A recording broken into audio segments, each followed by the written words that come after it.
Прийшли окупанти до нас в Україну, форма новенька, воєнні машини, та трохи поплавився їх інвентар. Байрактар, Байрактар. Російські танкісти сховались в кущі, щоб лаптем посьорбати довбані щі, та трохи у чах перегрівся навар. Байрактар, Байрактар. Приперли зі сходу до нас барани для восстановлення великої страни. Найкращий пастух баранячих отар. Байрактар, Байрактар. Їх доводи всяке озброєння різне, потужні ракети, машини залізні, у нас на всі доводи є коментар. Байрактар, Байрактар. Вони захопити хотіли нас зразу, а ми зачаїли на орків образу з російських бандитів, робить примар. Байрактар, Байрактар. Російська поліція справи заводить, там вбивцю рашистів ніяк не знаходить, хто винен, що в нашому полі глухар. Байрактар, Байрактар. Веде пропаганду кремлівський урод, слова пропаганди ковтає народ, тепер нове слово знає цар. Байрактар. Байрактар. Байрактар. Байрактар. Байрактар.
Yes. The Leaf Spring Army sends its regards.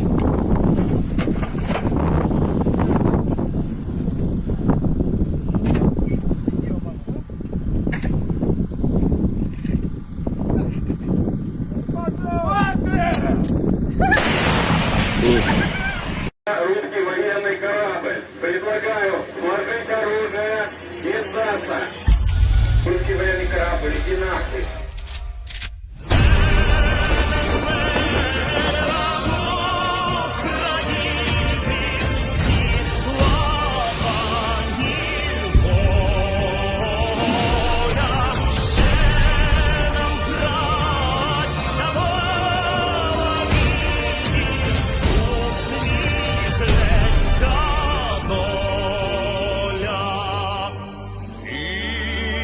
Наші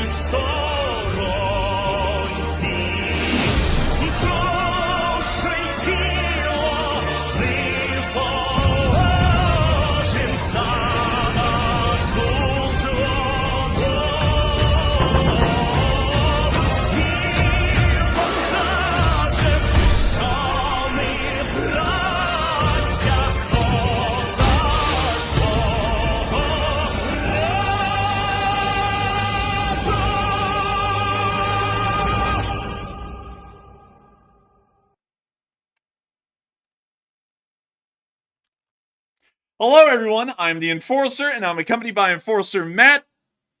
Ian, good evening, folks. It's Enforcer Matt, and welcome back to day 814 of the news. And it's good to see you all once again. And Putin is failing in Kharkiv, and also Russia is on fire yet again. And it's good to see you all.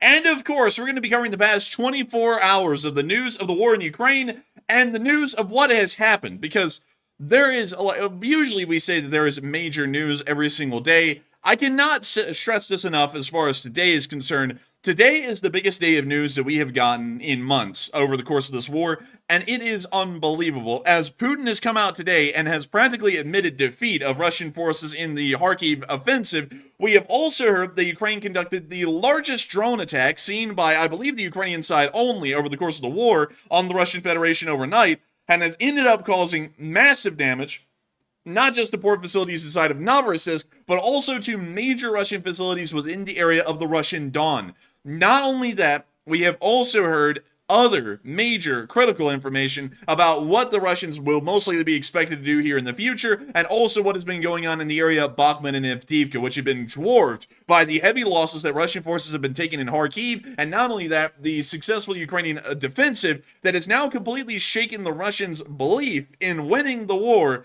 to the core. We're going to be getting in all of that today, but today is a day, I believe, that is a significant turning point in the war, if there ever was one.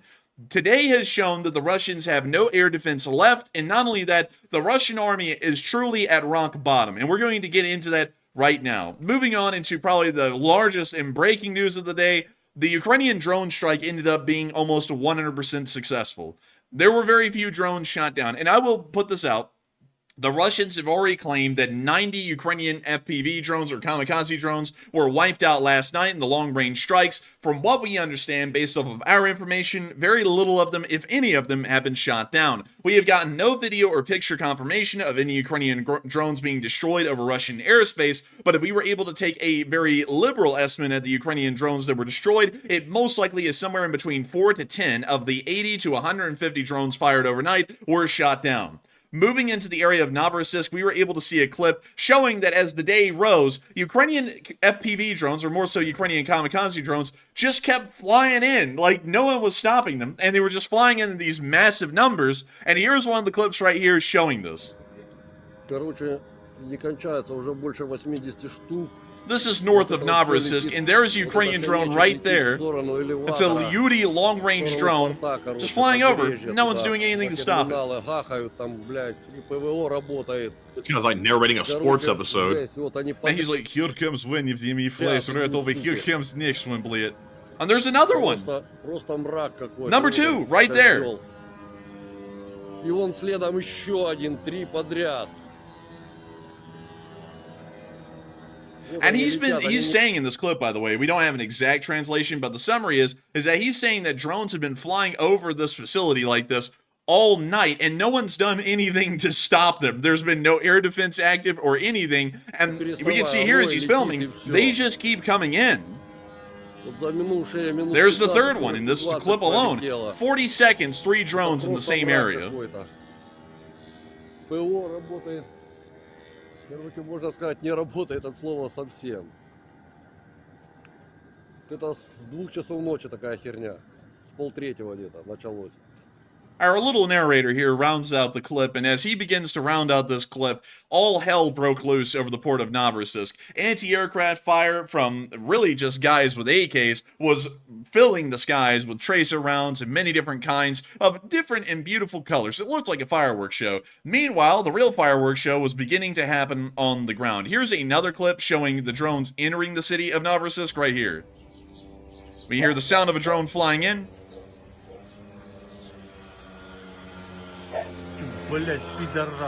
And it's actually a scooter. I got you right there. I was about to say, what the hell, man? It's a scooter on the ground. But moving on from that, we did get to see that real damage was actually caused. And we're going to be moving all over here to one of the explosions that we got on film in Vostochny Rayon. And many of y'all may have just noticed, that's not Novorossiysk, that's Vostochny Rayon, which is the Russian naval wharf that is inside of Novorossiysk. We were able to confirm that after last night, a Ukrainian drone actually impacted the center of Vostochny Rayon. We were not able to tell exactly where, but the camera is looking when this explosion occurs at Vostochny Rayon on the northeastern side of the port. But here's the clip. You can hear all the anti-aircraft fire wildly shooting around, the drone already impacting its target.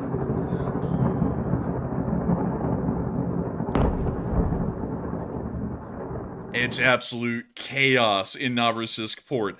Not only that, we were able to ascertain that a large amount of targets were hit and knocked out within the area of Novorossiysk. We were able to confirm that last night the fuel terminal inside of Novorossiysk had been hit and knocked out. We also were able to confirm today that apparently something did get hit near the Figure 8 Railroad just north of Novorossiysk. We don't know exactly what facility was hit. We're not sure if it was a warehouse or something similar, but there was a fire and an explosion that did happen near this area. We also saw that apparently there were fires that happened even further north in the city, somewhere within this industrial area, although once again we do not have the exact details at the moment. But fires were raging in literally every single area of the port, and not only that, we were able to see that at Vostochny Rayon, one drone was able to hit directly inside of the port facility, and we do not know at the moment the kind of damage that has been caused to the Black Sea Fleet that is in Vostochny Rayon due to this damage. We do know this, however, at the moment. Novorossiysk was completely overwhelmed last night by the Ukrainian drone attack. Russian air defenses were completely ineffective in stopping these Ukrainian drones from entering the airspace and destroying anything that the Ukrainians deemed a target. We also understand that the Russian Black Sea Fleet will not be able to operate out of the port of Novorossiysk,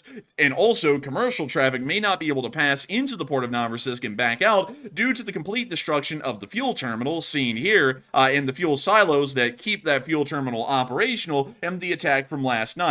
So far, Novorossiysk has practically been wiped off of the face of the earth as far as the war is concerned. The Russian Black Sea Fleet here will not be able to operate. Commercial shipping may not even be able to function within the port now that the fueling depot has been completely wiped out. And not only that, other major targets have been hit, although we're waiting for more additional information on what those targets were and what real kind of damage was caused. At the moment, there is only speculation, much like there was with Belbek, but as the days pass, the information will become a lot more clear and vivid in the kind of damage and impact that this will be having on the Russian war effort. But moving on from the port of Novorossiysk, because there was a decent amount that happened there, but there was a lot that actually happened farther south of Novorossiysk and in the area of Tuapse. As we move down from the area of Novorossiysk and straight down the coastline, this is the small town of Tuapse, sandwiched right in between Novorossiysk and the city of Sochi, just a little bit further south. This is home to one of the largest oil refineries in the area, and it also has a direct sea access as well, which is very important. This means that this oil, or really more so the usable fuel products, are able to be transported further up the coastline into either Novorossiysk or into the area of Rostov-on-Don, as these ships in the area of Tuapse can travel into Rostov-on-Don and drop off usable fuels for the Russian armed forces to be able to consume much easier than other kinds of refineries would be able to within the Russian Federation, unless if they are within the Rostov-on-Don area or the Belgorod Oblast. But moving on from that, we got to see the Ukrainian drones in large numbers, not just a single drone. We saw multiple drones impact and destroy this oil refinery. From what we understand, this refinery may be completely offline at the moment with no chances of being repaired within the foreseeable future. But I'm going to be showing y'all one of the first clips of a Lyuty Ukrainian drone finding its way to the refinery and then slamming into it.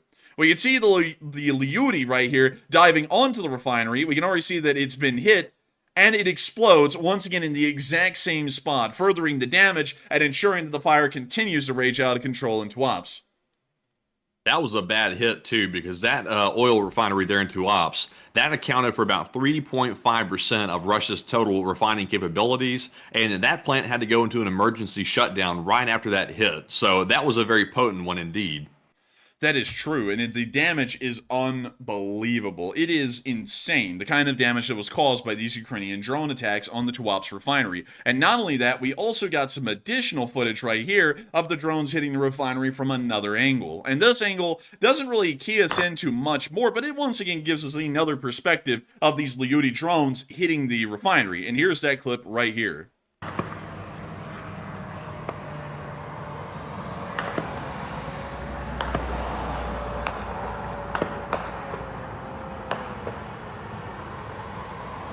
And there it goes, right into the refinery. And another. Are those drones piloted by somebody, or is that a drone that's autonomous that Ukraine has? From what I actually do not know. I couldn't really give you an answer on that because I believe that the early Leuties were controlled by operators, but it could also be completely autonomously operated. Let's pull that up. The Leuty drone. Because the reason why I ask is the flight like trajectory of that thing coming down, it's almost like too perfect to be like humanly operated. It comes down such at a perfect slope right down to the target. Let's see here. So I'm trying to see what is the information that we can get here. So we have the Mugen, we have the UJ-22, which we've seen before. We have the Marok, the Beaver. Wow, dude, Ukraine has like a million drones. Like, you don't realize it until you start looking around and you're like, oh my lord. So here we go. Here's the information that I was able to find on H.I. Sutton's website about the Leuty. The Leuty is a relatively large, with a traditional UAV construction. It has a passing resemblance to the Bayraktar, but not in detail. The design was revealed by Anna Gyovtsiar, Deputy Minister for Strategic Industries, in November of 2022. It is reportedly a Ukroboronprom product. There are several companies under this umbrella, including the famous aircraft manufacturer Antonov. It is apparent from photographic evidence that the Leuty is related to pre-war Antonov AMBK-1 turtle dove designs. It has a similar tail, and let's see, Antonov was previously reported to be developing a heavy strike UAV, and has widely been reported to have switched to drone production after the 2022 invasion. Let's see here. The Leuty has light aircraft-like construction, suggesting a higher unit cost, but appears to have a comparatively longer range and greater payload than some designs. But sadly, that does not really answer our question of, is this thing remote-controlled or not? And let's see here. Let me take this back off screen and let me see if it does have some kind of a long-range strike ability. Because well, really a drone guidance ability or an autonomous ability, because we don't really know for certain. And let's see here. Let's see, fragments are wrong order. Let's see, it's about 50 kilograms. It has a 50 kilogram high explosive warhead inside of it.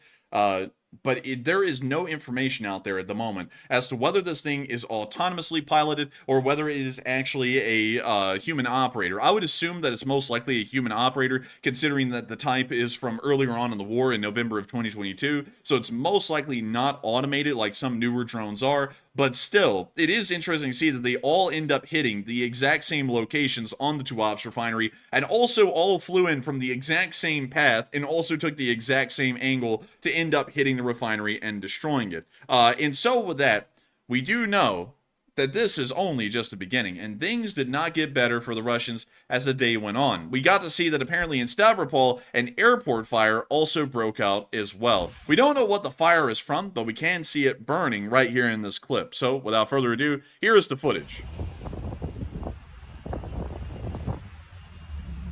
Господи, там уже охватило, все сюда пошло. And we can see the fire raging right here. Once again, we don't know if this was a partisan attack or whether this was just, you know, some fire that happens at an airport randomly, which usually rarely ever happens. But still, once again showing more damage being caused within the Don region of the Russian Federation. Meanwhile, over in the port of Sevastopol, we were able to find out some more information about the damage that was caused at Belbek Airfield by the ATACMS missile strikes of several days ago.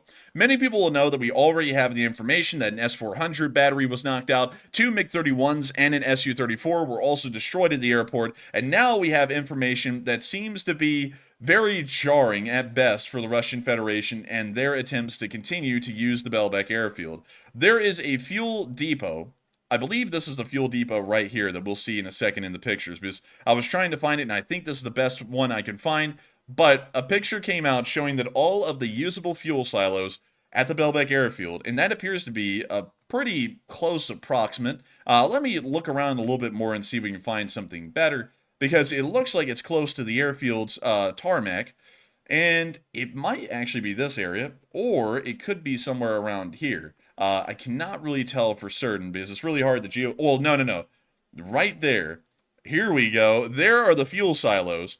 And as you can see, Matthew, here is the before and after picture of the fuel silos after the ATACMS strike. Every single one of them was obliterated.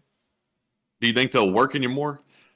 Maybe maybe with a little bit of repairs they might. But Needs a little spackling. It'll be right back to shape, I think. Dude, this stuff looks about as burned as the hot dog man is at this point. I mean, this stuff is roasted to oblivion, like a fine char on the ground. This isn't even well done, Matthew. This is congratulations right here, the way they cooked this thing. But this held 500,000 tons, according to public information, of fuel.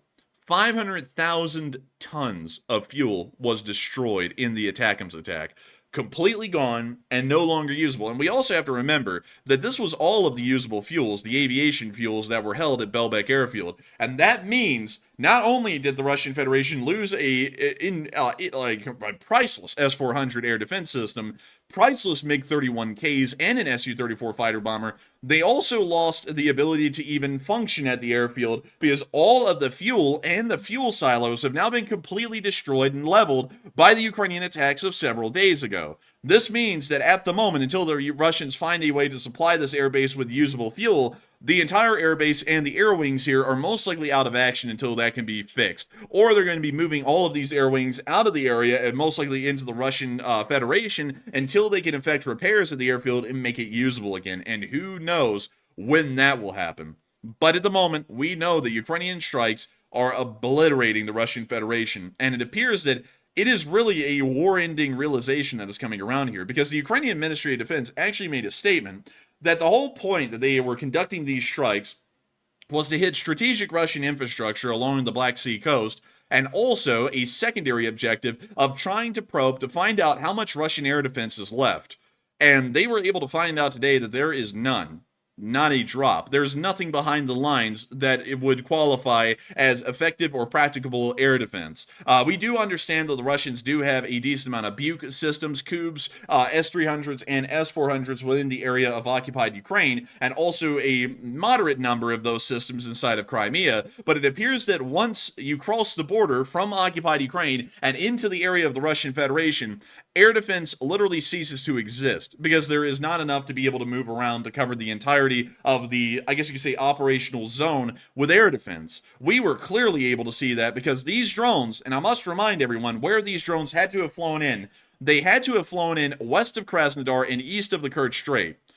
That's where those drones flew in to be able to fly towards Novorossiysk. And then not only that, they then flew down the coast over Novorossiysk, over what we would assume would have been a very thick field of air defense, and directly into the area of Tuapse, and ended up striking and eliminating that refinery as well. And Tuapse is only a mere 60 miles from the Georgian border, or really the unofficial state of West Kazan, but that is technically the Georgian border. And that means that literally everywhere, all the way from Belgorod and down the Ukrainian border as it existed from 1991, down through the Sea of Azov, and down through the Black Sea, all the way pretty much to Sochi, Russian air defense is gone. There is none. There used to be some at the beginning of the war, mind you. I will remind everyone of that. We did know that there was some kind of an air defense perimeter around Putin's mansion, somewhere around Tuapse, but at the moment we do not see that anymore. That air defense perimeter is even gone as well, and it was hardly effective even when it existed. But this entire area now appears to be completely under a air superiority of Ukraine whenever the Ukrainians would want to conduct an air attack. And this is going to be quite serious, as the war does appear that it will be won in the air by this point in between both sides. And I'm not talking about a battle of Britain kind of an air war. I'm talking about deep missile strikes or deep strikes on infrastructure by both sides that would end up crippling the other and forcing them out of the war. At the moment, with the Ukrainians now receiving larger amounts of air defense systems and also air defense munitions from the United States and European nations, and now an absolute lack of air defense by the Russian Federation, the Ukrainians are most likely going to end up winning, most likely within the next month, the air superiority battle that has been going on ever since day one of the war. If the Russians do not have any kind of effective or viable air defense systems, which they now clearly do not possess, the Ukrainians will be able to dominate in deep strikes against Russian infrastructure, while Russian attacks will not be able to pose a large threat or inflict serious damage on Ukrainian infrastructure in turn. This means that this war will end up most likely being won by the Ukrainian armed forces, not on the battlefields of Ukraine, but in the skies over the countries, which is something that is shocking to think that somehow the war is now going to turn into a complete air war, and it's going to be lost by the Russian Federation, which has an air force on paper that is far larger and far more effective than the Ukrainian air force could be at the moment. And we also know that the Ukrainians will be receiving F-16s as well in larger numbers, which will once again greatly disparage the Russians in the air campaign and will most likely lead to a Ukrainian victory in the skies permanently until the end of the war.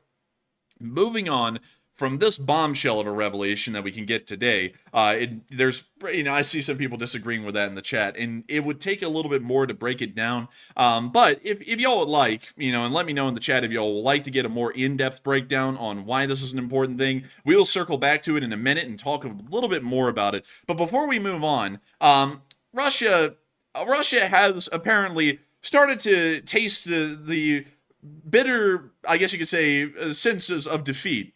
If that's a good way to put it. And we've started to hear that the Russians may be possibly open to negotiations again.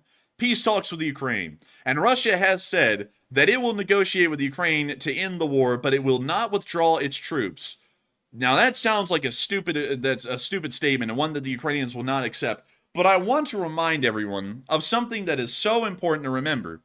It was not that long ago, it was only 4 months ago that Putin came out and said that they would negotiate a peace with Ukraine if the Ukrainians laid down their arms and allowed the Russian forces to pretty much dominate in Ukraine and end up taking over the country if need be.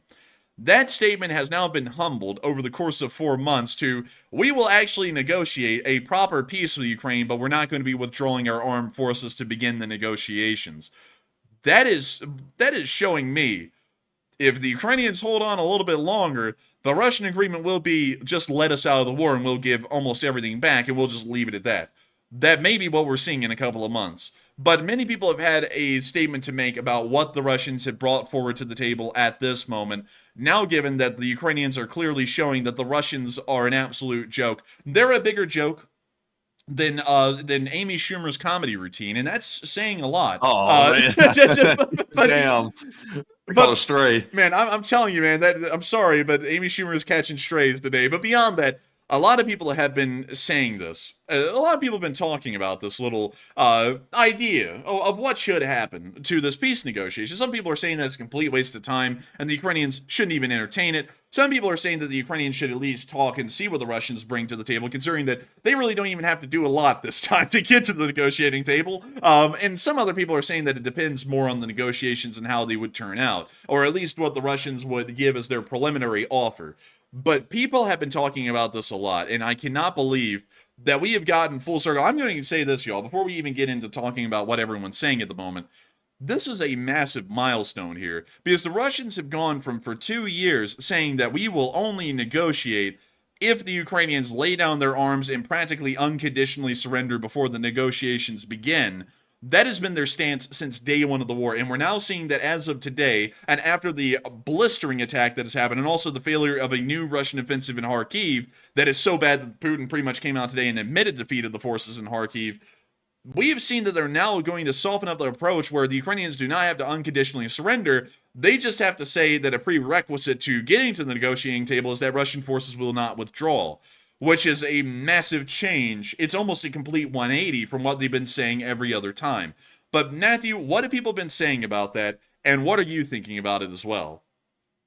Okay, so on the question of should Ukraine talk now that Russia is back to the negotiating table once again, it looks like 75% said no, it's a complete waste of time, while 15% said yes, Ukraine should at least talk, and 7% said it really depends on more negotiations beforehand.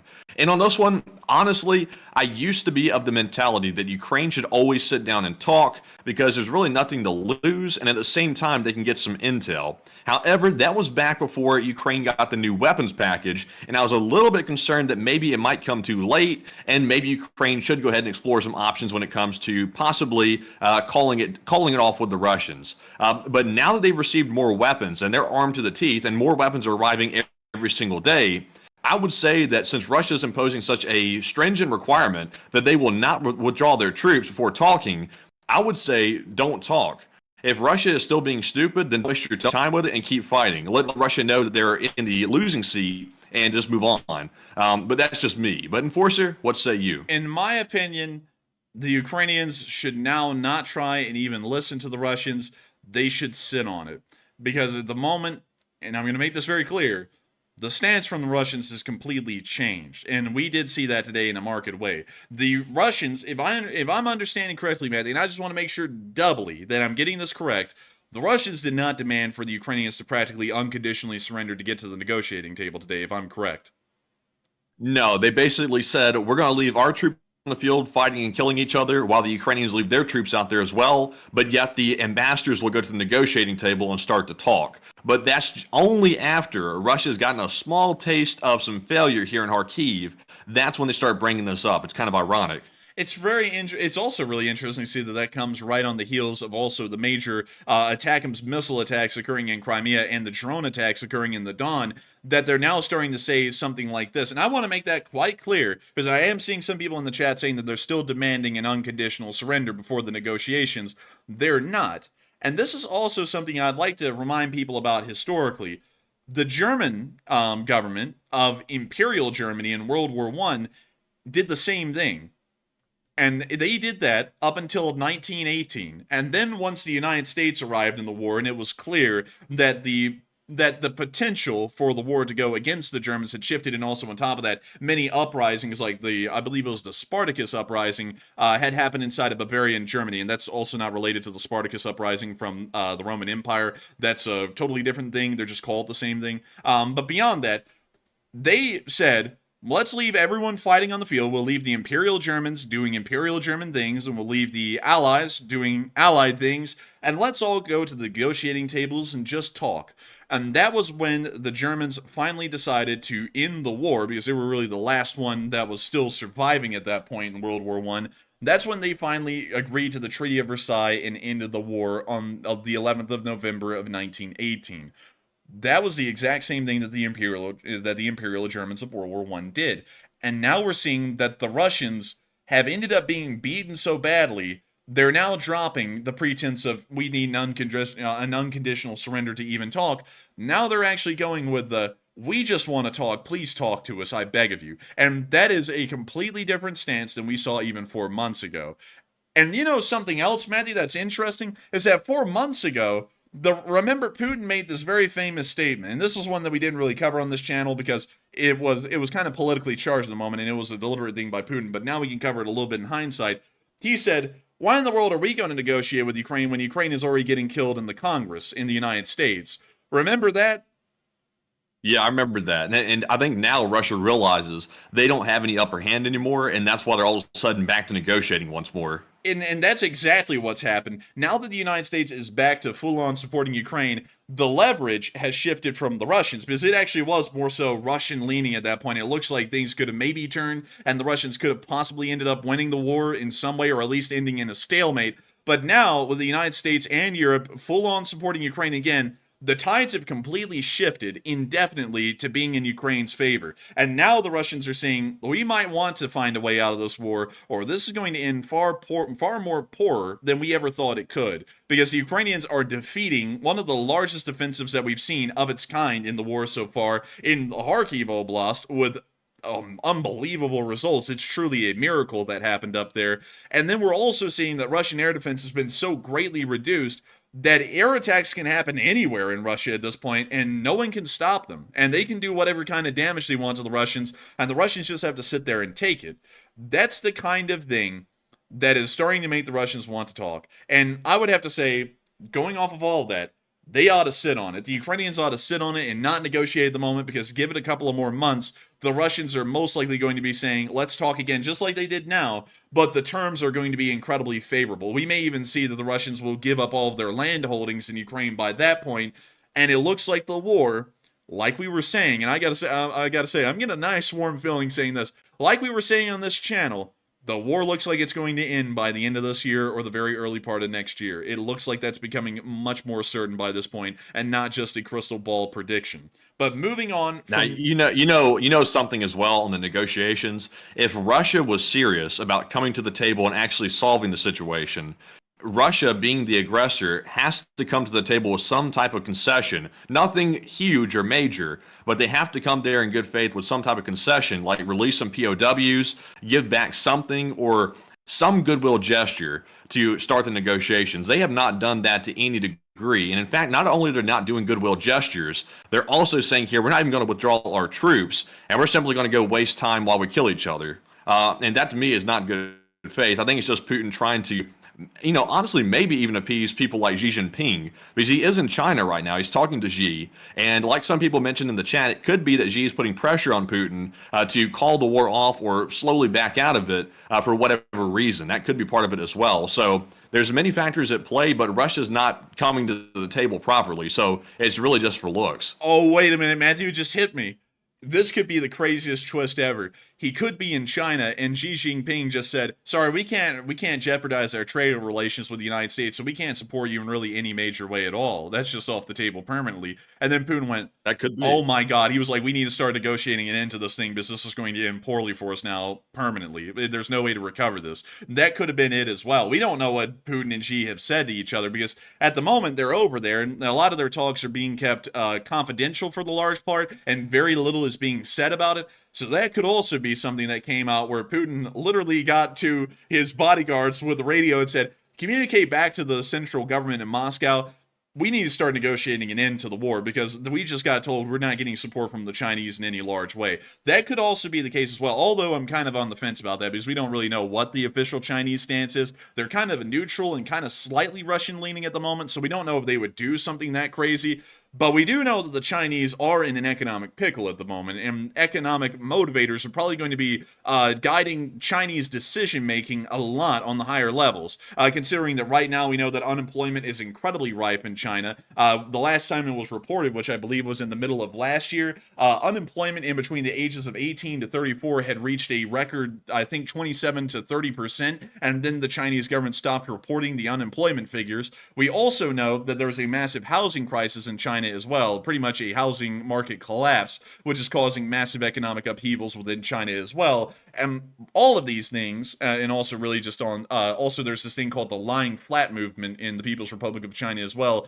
This all may be leading to the Chinese government having a lot more of an economic focus at the moment than a strategic focus, considering that they're having to really do damage control in China before they move on to focusing on helping the Russian Federation. And that may have been the one thing that made Xi go, you're on your own. And then Putin was like, oh my God. He was like, no way, you can't say that. Don't do this to us. And then he went and immediately started saying, we need to actually seriously start talking to the Ukrainians about some kind of a peace agreement. But who knows? That's all hypothesis in the moment. We don't really have any backup to say that's exactly what happened, but that would probably be the kind of a bombshell thing the Russians would need to go, we need to start negotiating the end. But with that, I hope that does at least address that the best we can. And moving on from that and moving on into a little bit more Russian news, because there was a lot that came out today from inside of Russia. We did get to see that Vladimir Putin admitted defeat in Kharkiv.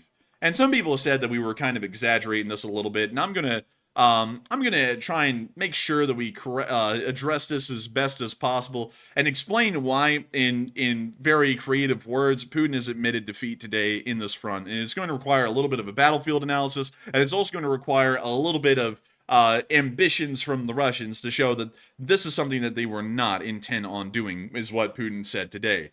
Putin said, and let me read you all the direct quote today from Putin, and also there's a video down here as well that has him saying it. It's just that I don't believe the video actually had a translation. But let's see here. Can we get a translation? Позволите продолжение темы Украины. Вчера Зеленский посетил Харьков, провел там заседание. The hell? Let's see, that was a reporter. So let me see video settings. Oh, damn. I was like, man, that's a crazy sounding translator. Yeah, that's a news reporter out there. I don't think there was a translation for this at all, and there isn't. So I'm going to just read y'all the caption, and y'all can go watch the video if y'all want. The link is in the description below. But Putin said, what is happening in the Kharkiv region is a fault of the Ukrainian authorities and a clear response to the shelling of the border regions in Russia. Then he added that he was wanting to make sure just to create a barrier area on the border so that way the Ukrainians couldn't fire into Belgorod. Now, here's why that's a complete lie, and this is trying to cover up what is already a complete failure of an offensive. the Russian Federation has no attempt of creating a barrier region or a barrier zone in between Kharkiv and Belgorod. If they wanted to do something like that, we would not see that their front is this narrow. This is an incredibly narrow front. It's a very focalized offensive, trying to show that there was an attempt at a major breakthrough in this area. That did not happen. If the Russians were trying to create a barrier zone in between Belgorod and Ukrainian artillery, they would have also clearly advanced into the area around Kazacha Lopan and Udi as well, because this area is far closer to the city of Belgorod than the area around Vovchansk or the area around Plina ever is. And if we all want to see this, we can do a measurement here. Like, we can actually do a measuring contest. It's not a pissing contest, it's a complete measuring contest, and I will show you all the difference in distance. So, this is probably the closest area to Belgorod, and the very farthest distance into Belgorod is 17 miles directly from the border. Directly at Plina, where Russian forces crossed about 5 to 7 days ago, that is about a nice 18 miles from the border. And then from the area of Shebekino, on the Vovchansk direction, we were able to see that the closest that Belgorod is there is another 18 miles. So if the Russians were trying to create a barrier area to stop the Ukrainians from bombarding Belgorod, they would have advanced over a far wider front than we had seen right now. The troop density would have been a lot lower as well, and the attempt would have actually been to try and create a barrier zone instead of trying to conduct two focalized breakthroughs of the line.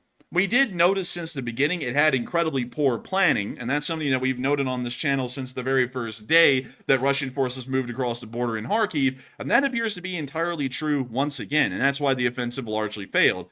And also, on top of that, if the Russians were trying to create a wider and broader barrier area in between the border and Belgorod, why in the world would they have not used the major motorway that exists in between Belgorod and Kharkiv? That would have easily allowed for a much larger group and concentration of Russian forces to rapidly advance forward and then sweep out across the countrysides to create the barrier zone that they would have wanted. We didn't see that. This offensive was entirely focused at its initial start, and everyone agreed on this. NATO analysts saw this, we saw this, everyone else on the internet saw this. It was really just a disagreement as to whether it would be a major breakthrough or whether it would end up being an abysmal failure for the Russian Federation. This was an attempt to push through the Ukrainian lines, conduct a major breakthrough, and capture the city of Kharkiv. That was clearly what this offensive was meant to conduct due to the focalization of a large number of forces, and not only that, the directions that these forces were attempting to advance in. All of these things are clearly showing us that they were trying to make their advance on Kharkiv and not create a barrier area. Putin has come out today and tried to change the story after the offensive has completely failed to make it sound as though that was not their intent to capture Kharkiv. It was just their intent to try and create a barrier area, which when we look at the facts, that would be a complete lie and would make absolutely no sense. And so in a creative spin, really a political spin, Putin has admitted that this offensive has been a complete failure already, and that he's trying to curb the Russian public's expectations of the offensive, because I will have you all know, the Russian public is completely aware of this offensive and its beginning. They were not aware, however, of what the end goal was. And of course, everyone, even on the Russian side, believed that the end goal was they were going to break through and take Kharkiv. It's the second largest city in Ukraine, and it only makes sense. And now that this offensive will never achieve that goal, now the Russian government has had to come out and make the statement to, I guess you could say, greatly tamper the public's expectations in Russia and around the world, to now it's only creating a barrier zone. It's not actually creating any kind of a major breakthrough to Kharkiv, and that was never the intention of the Russian army. And if that was the case, why in the world would they dedicate 50,000 ground troops to an offensive that was never meant to achieve a major goal? There are around 200 to 250,000 Russian soldiers in Ukraine as a whole. That means that about 20% of the entire ground invasion force that has been in Ukraine for 814 days now was focalized into just 2 points on the Belgorod border to create a barrier area. That sounds just unbelievable from the outset alone. But beyond that, loads of video footage and information came out about this today, and we're about to be getting into that. But before we do, Putin did say that Russia has no plans to capture Kharkiv and only wanted to create a sanitary zone, or as I'm calling it, an exclusionary zone. And a lot of people have been talking about this as I've been breaking down why that's a complete lie. And some people are saying that it's a complete cope for failure. And a lot of people are saying that the Russians are lying and they want Kharkiv. A very small number are saying that Putin never really wanted Kharkiv, and some people are unsure about this. But Matthew, it appears, but before I even let you get into what people are saying, it appears to me that everyone's in agreement that the Russians were trying to go for Kharkiv, and either they're coping due to the massive failure the offensive has been, or they're still wanting Kharkiv. It's just that they're never going to realize that goal. But what are people saying, and what are you thinking about it? So it looks like about 50% said it's Russian cope over failure, and about 44% said Russia is lying and they want Kharkiv, even still, and at 3% said Putin never wanted it in the first place. And to me, I think it's pretty obvious, based on the strategy that Russia was using to go in and try to attack the outskirts of Kharkiv, they were clearly trying to penetrate through Ukrainian forces to get to the city. That obviously has not worked the way they wanted it to work, so now they're trying to cope.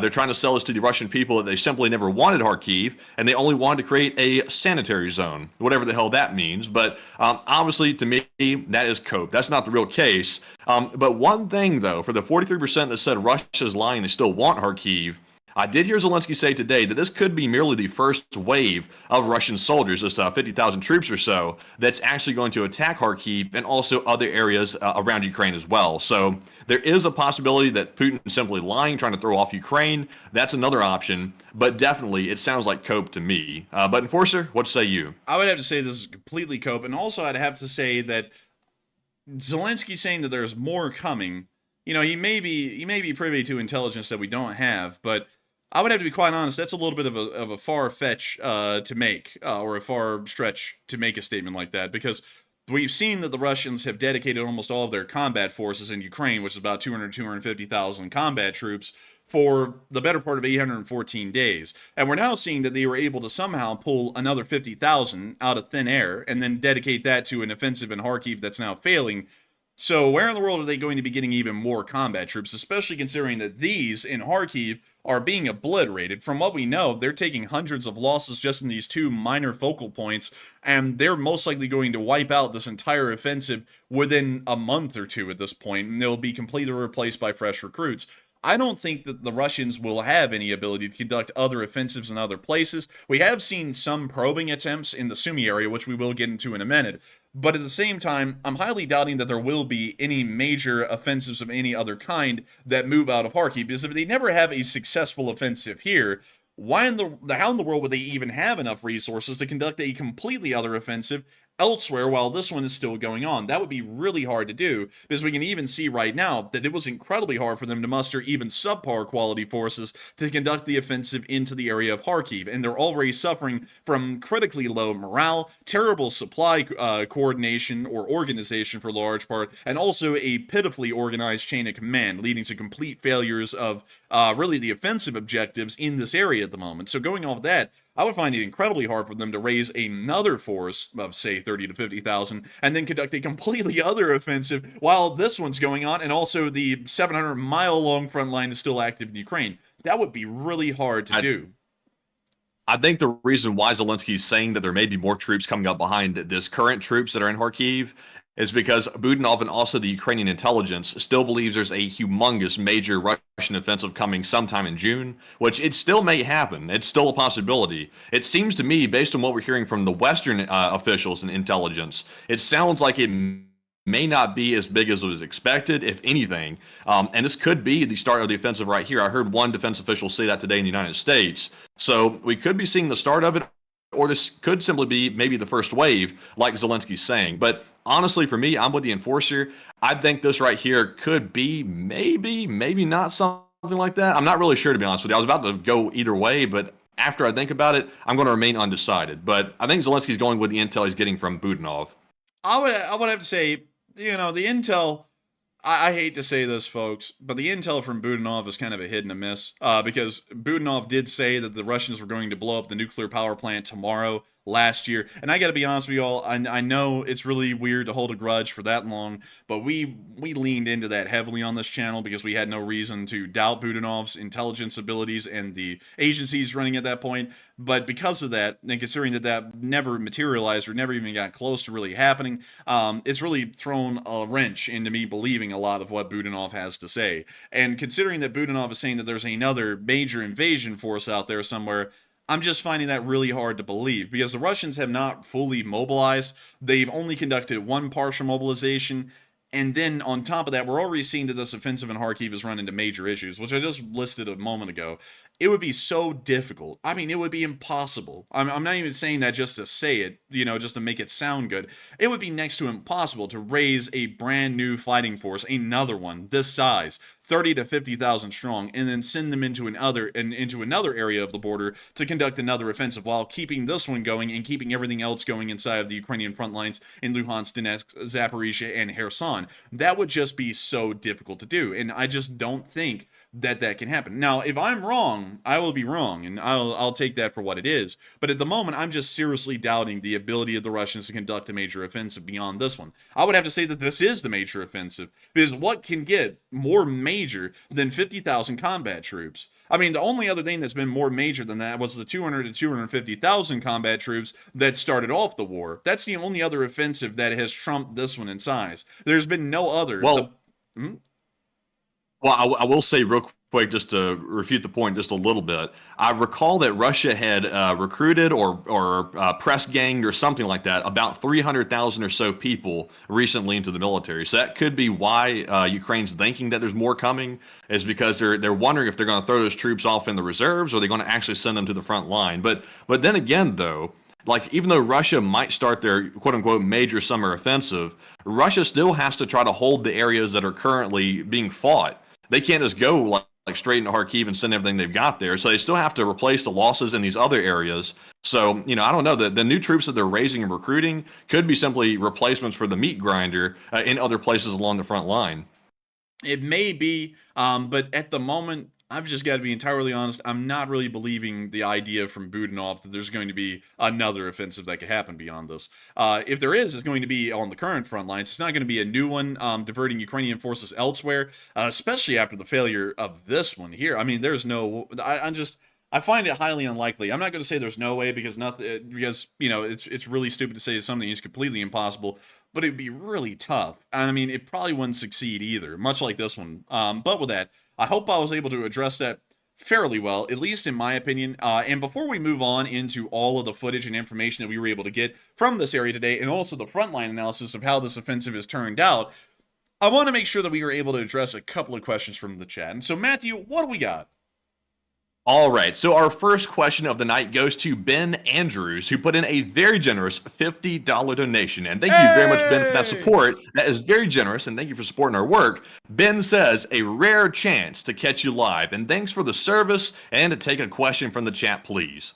And thank you so much for having the rare chance of catching us live. You made the pilgrimage, and I got to thank you so much once again for the support and being here with us tonight, because we greatly appreciate you being here, Ben Andrews. You've been around for a long time, and I remember you being here a couple of times way back in the day. I'd like explicitly remember you, but it's great to know that you're here with us right now and that you're enjoying the stream and that you're able to be here live. And I got to thank you as well for supporting the channel and helping it to keep running, because you're making this stream possible. You're making it possible for the great and incredible Lee Spring Army that lives in this channel to continue to thrive and have a home for itself. And I got to thank you so much once again for support and helping us keep this thing running. And thank you so much for appreciating our rare service. And we will make sure to take one from the live chat. So what do we got, Matthew? All right, and the live chat question here is going to go to Andy L. He says, if Russia's going to start negotiations, how about they give back the captured nuclear power plant first?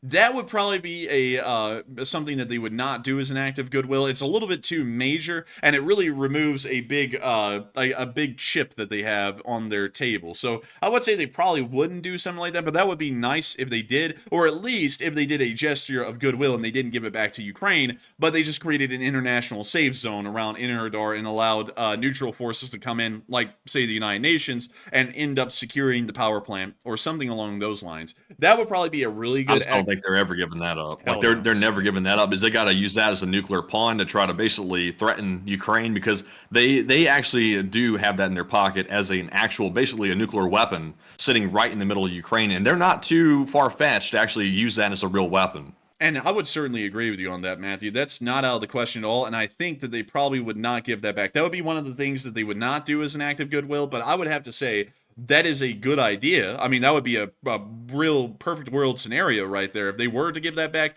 But I have a feeling that the chances of that are less than 1%, in my opinion, if we were to go off of a percentage basis. But basis, not basis, or whatever the hell I was saying right there. But still, with that, I hope that does address that well. And thank you so much once again, Ben Andrews, for the unbelievable support and helping this channel to keep on running. And I hope we were able to address that live chat incredibly well. And with that, we are on to the next one.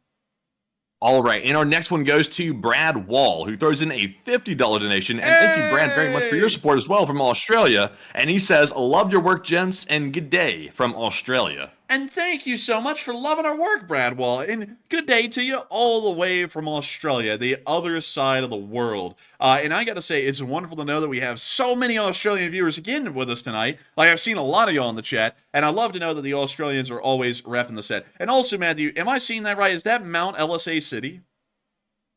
Mount LSA, wait a minute. I can't see it. It's too small. It's Mount Issa City, but it looks like Mount LSA City. I was like, hey, look at that. I was like, they named a town after the LSA. I was just kidding, but they did. But still, Australia is a really cool place. It's also beautiful and filled with all kinds of cool stuff, like the Outback and the Clockas, which are from the area around Perth, or really southwestern Australia, and kangaroos and wallabies and all kinds of stuff like that, and the Tasmanian devil down on Tasmania. But still, thank you so much once again for the unbelievable support and helping this channel to keep on running, Brad Wall, because if it wasn't for folks like you, we wouldn't be able to be here right now and covering this news, and it is massively appreciated that you help us to keep this channel running and help to keep the flags of the Lee Spring Army flying high around the entirety of the world as we keep on covering this news of what's going on in Ukraine, what's going on in the Middle East, and also what's going on in East Asia sometimes as well. And so with that, thank you so much once again. I hope we were able to give a due diligence and a massive thanks to you for helping us to keep this thing rolling. And with that, we are on to the final question of this segment, and then we're going to be moving on into the breakdown of what's happening in Kharkiv. All right, so this one is going to go to Cliff H, and he put in a $21 donation. And thank you very much, Cliff, as always, for the support. He says, Marmot, tell Fly about Ukraine lighting up Russia's home turf with impunity on the regular. And that wanker needs to hear about it. Thanks, mate. Dang, dang, Chris Cooper coming in here with his smoke. But I respect this smoke because we be smoking meats up here in the LSA. But beyond that, to answer your question, Cliff H, we got to make sure to get the Marmot up here on screen. And for all the new viewers, it's going to be a bit of a shock because the Marmot usually comes up during the question segment. But tonight, we've gotten a special request early on for our Marmot. And so, let me get y'all to him. 1 second, it's loading in like a fax machine. Whenever I need the Marmot at like a moment's notice, it always loads in incredibly slow. But it's almost there. Hey, we got the Marmot, baby! Hello there. Would you like It's a a plum? Marmot. Why is it not zooming in? Would you like a plum? Or would you like a rock? Aw, man. A huge shout out. Aw, man. I got blocked, but big shout out. Aw, man. And do you know the Russians getting stomped? Aw, man. They're advancing day by day. It's almost going to be over. Aw, man. But Hey, still. Governor, the fly is so nasty. The fly needs to go take a shower, man. He needs to go, man. You can get a shower for £5. Where's some deodorant, for the love of God?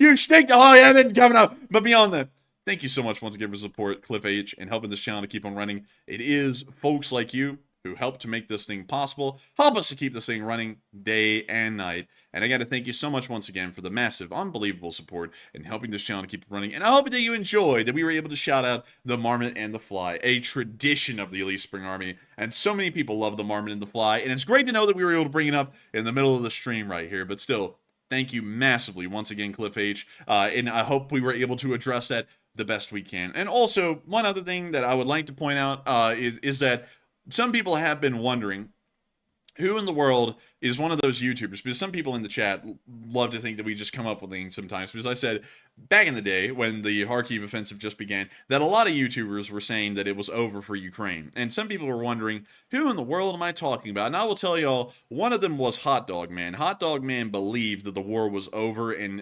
everything was lost, and then he went on back to rapper beefs. But beyond that, it was like, how in the world can you say something like that And of course, as usual, no analysis included, no knowledgeable answer to why that would be the case. It's just it's over because they invaded a new place. It's like that doesn't make any sense at all, you know. But anyways, with that, I hope that does address that well, Cliff H. And thank you so much once again for support and helping this channel to keep on running. And with that, it is now time for us to move on into the Belgorod Oblast and to start talking, well, not the Belgorod Oblast and the Kharkiv Oblast, and to talk about what has been happening out here, because this is something that is quite severe. Now, moving us into the frontline map, I would like to show y'all something that is very crucial. And let me make sure that the map is not updated. Today is the 17th, and the last time that the map updated was on the 16th of May, yesterday, and there has been no update so far today. This means that Deep State has recorded that there has been no frontline changes as of the past 48 hours. That means that the Russians have now been held completely in place on this front line for 48 entire hours and have not advanced any single area. Not just in the area of Kharkiv, but also along the entirety of their front lines as well. There's been no advances to be had anywhere. This is an important thing to note, as Russian forces are now spread out across front lines that are far wider than they've ever been at this point in the war, and they're not making any advances, and they're also still taking record losses, which we'll be getting to also just here in a second. This is all coming together in a nice big crescendo to show that this offensive has completely failed.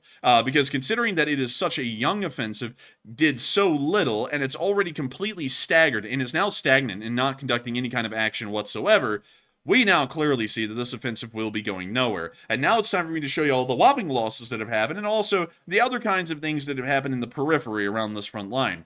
First off, we got to see the Ukrainians ended up striking a fuel station behind the lines and destroying it here in this clip.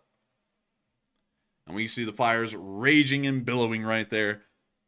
A clear sign that the Russians have lost another fuel depot, which will be making the war a little bit tougher to conduct.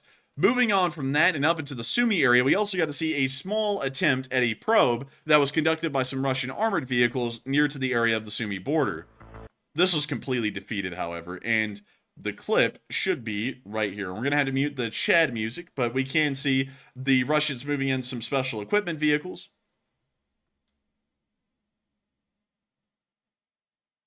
We can now see the Russians being targeted and hit.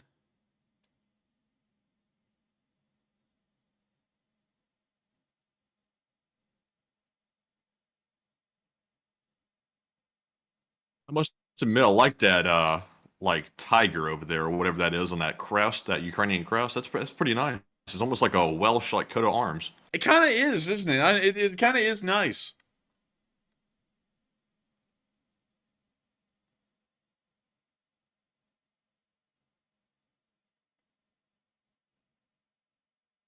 And we see the Russian vehicles burning and incinerated.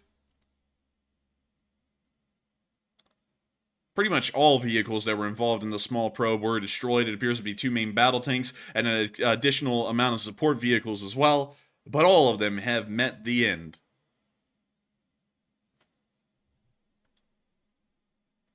And so with that, that's the end of the clip right there. Very nice to see. And we're now going to be moving on from that probing attack and on into the major information and news that we've been getting out of the area of the Western Kharkiv front, near to the area of Lukyantsy. We were able to see that a Russian tank that did move into the area was spotted cooking off by its own crew. This footage was actually filmed by a Russian. His tank is down the street. It has been knocked out somewhere in the area. And we got to see, oh, wait a minute, we got no data. Apparently a massive lag attack. Oh, God! No data? What? No data. Crazy. That's a whole bunch of bogus right there. And we're going to be waiting for that to pass over. Hopefully it passes over soon. And we're waiting. Man, that's a whole bunch of bollocks. Bollocks, bloke. Bollocks, my boy. And let's see here. Are we back? Because the chat is not moving at all. I don't ever see the lag, honestly. Like, I don't see any lag at all on my end. I'm not really seeing any either, but the control room is saying that there's no data, which is really weird. But we're going to get back to the clip. I just hope that y'all are here and well and everything. But here is the tank having a critical cook-off. Oh! And it took off. Oh my God, dude, did you see that? It had a whole turret toss and everything. We didn't even see the turret. The turret literally went light speed right here. My God. Man. Launched. And let's see, right here, right there was the turret coming back down from space. It just fell down like a piece of scrap of paper. Dude, it fell down like a leaf. Like, it just came floating back down to the earth. But that's the end of that clip. We got to see that another Russian tank was destroying this area. And we also got to see Ukrainian Stugnas and Javelins at work, although that footage was unfortunately removed. Meanwhile, behind the lines, we also got to hear that apparently Starlink was down the day that the offensive began. Some people have been saying that it was a solar flare. Some people are saying that that was deliberate. We're not entirely sure. But moving on into the area of Vovchansk, we were able to also see that the Russian Volunteer Corps was striking and destroying Russian forces near to the perimeter of Vovchansk. Here's the clip. We see them hopping in the buggy.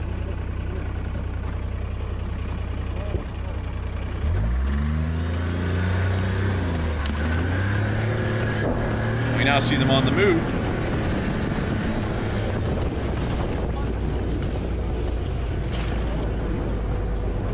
Now pulling off the road. I gotta say, I know these soldiers right here love to have these buggies because, like, even though they're fighting the war, like, those things are like fun as hell to drive. Oh yeah, you bet, man. And we see them now loading ammo crates. By the way, I just want to share this with you all. Interesting little fact. Those are 545 by 39 ammo crates. They're actually rare collectible items here in the United States to get one intact with the spam cans inside. When I say spam cans, they look like massive spam cans, but they each hold 1,080 rounds of 545 in them, and they're pretty much sealed from everything, so they last forever as long as you don't open them. But that's what they're loading onto the buggy, getting more ammo for the fight ahead. Moving on from that, we did get to see the Russian Volunteer Corps also fighting within the area of Vovchansk as well, and this footage was filmed to D, and here is the clip. Jeez, that's loud. Yeah, it's loud. This is the full tinnitus experience 360. This is the eardrums bleeding experience. Oh, damn. What the hell was that? I don't know, maybe an RPG hitting the building from the Russians, but then the Russian volunteers end up laying down the heat some more.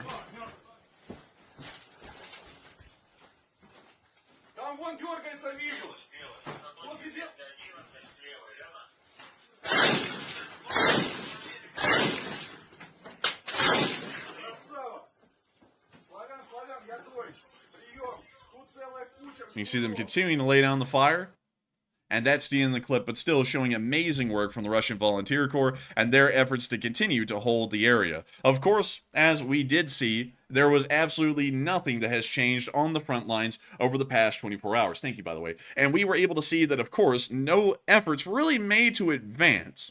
But that moves us on into the location unknowns here in a second, because we were able to see that there were some very interesting clips that came out, and of course we were also able to see the casualty report as well.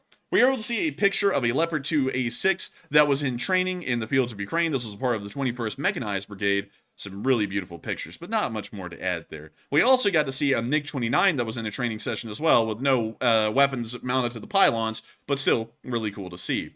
Meanwhile, in the next front, we were also able to see a video of a Ukrainian armored column. No copyright. Sorry, no copyright, no thank you.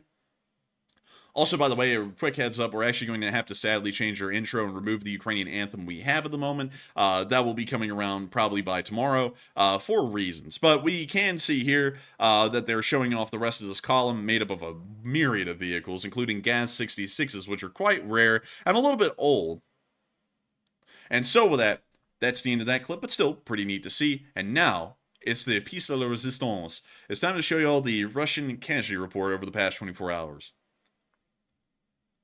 Good googly moogly. Oh my goodness, My man. Lord. These losses are getting, like, hideous. Like, man, the Ukrainians are nasty out here. 1410 troops, 7 Bobcats. Am I seeing this right? 2 planes, 1 helicopter? Man, what the hell? You were seeing that 100% correct.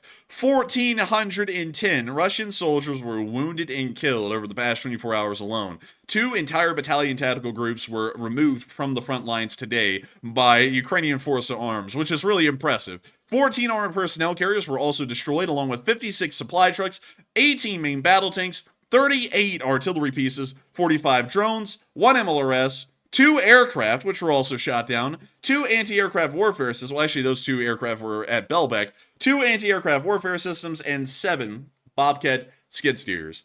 it was an unbelievable day again today. And we are seeing that the losses have gone from about 800 to 900 a day to around 1,400 to 1,600 a day, meaning that the Kharkiv front alone is accounting for 50% of all losses sustained right now in the Ukraine war, which is an unbelievable and unfathomable number to really consider, considering that this front is so minute, both of them, and each one of them is most likely accounting for 400 wounded and killed a day at the moment. You're getting an idea of why this Russian offensive is going nowhere, because the losses are astronomically high. But moving on out of those location unknowns and on down into the area of the normal front lines, we were able to see a clip today of a Ukrainian Caesar firing its 155mm gun. The reason why it's called a Ukrainian Caesar is because it's a Caesar and it's Ukrainian. And we're going to be muting that, but we can see them getting the Caesar ready to fire. Ukraini slava, наши героям прада, or something like that, but we can see them getting the gun ready to fire. And we can see them about to fire. It's happening soon. Just be patient. And baboosh! And there goes the shell. Nice. Love to see it. Moving on from that little clip and on into our next one, further down the lines, because y'all have to remember, there was no frontline change to be had anywhere today. We were able to see the Ukrainians conducting a harrowing ammo resupply, which was pretty whack. But here's the clip. I'm going to have to mute that, but we can see here the Ukrainian MTLB beginning to move forward.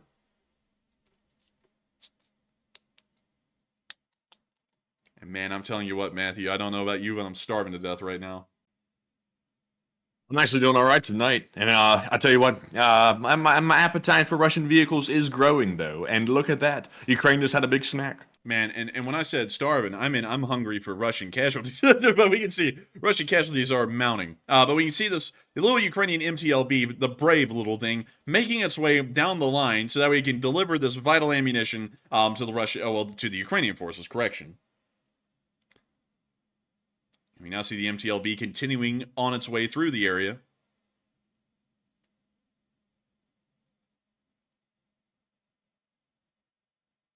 This is such a clear view of the whole situation as well. It's like a 4K Ultra HD high definition. Man, it really is. It's Ultra 4K HD. And the Russians are dropping a lot of artillery on this MTLB, and none of it's really hit or ended up causing some kind of damage.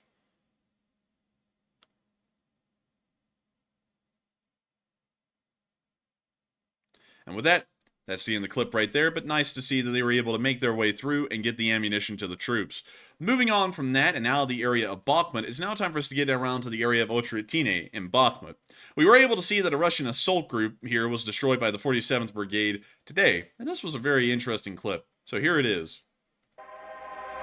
We're going to have to mute that, but we can see here a Russian on film.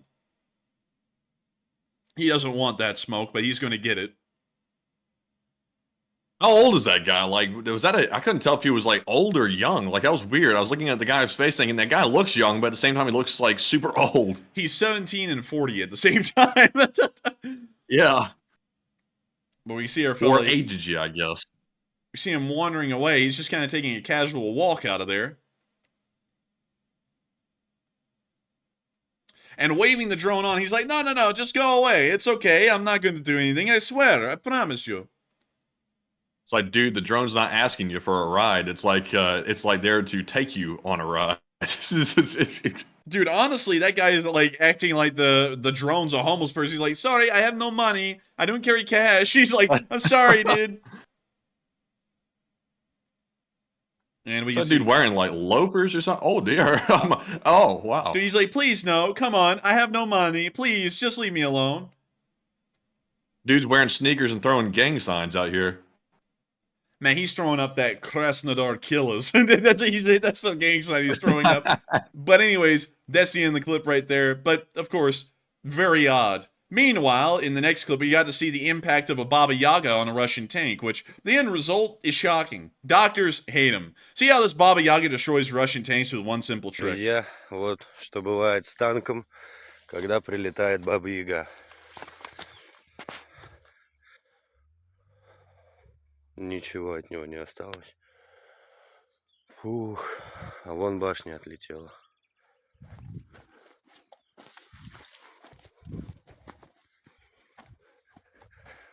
Жесть, конечно.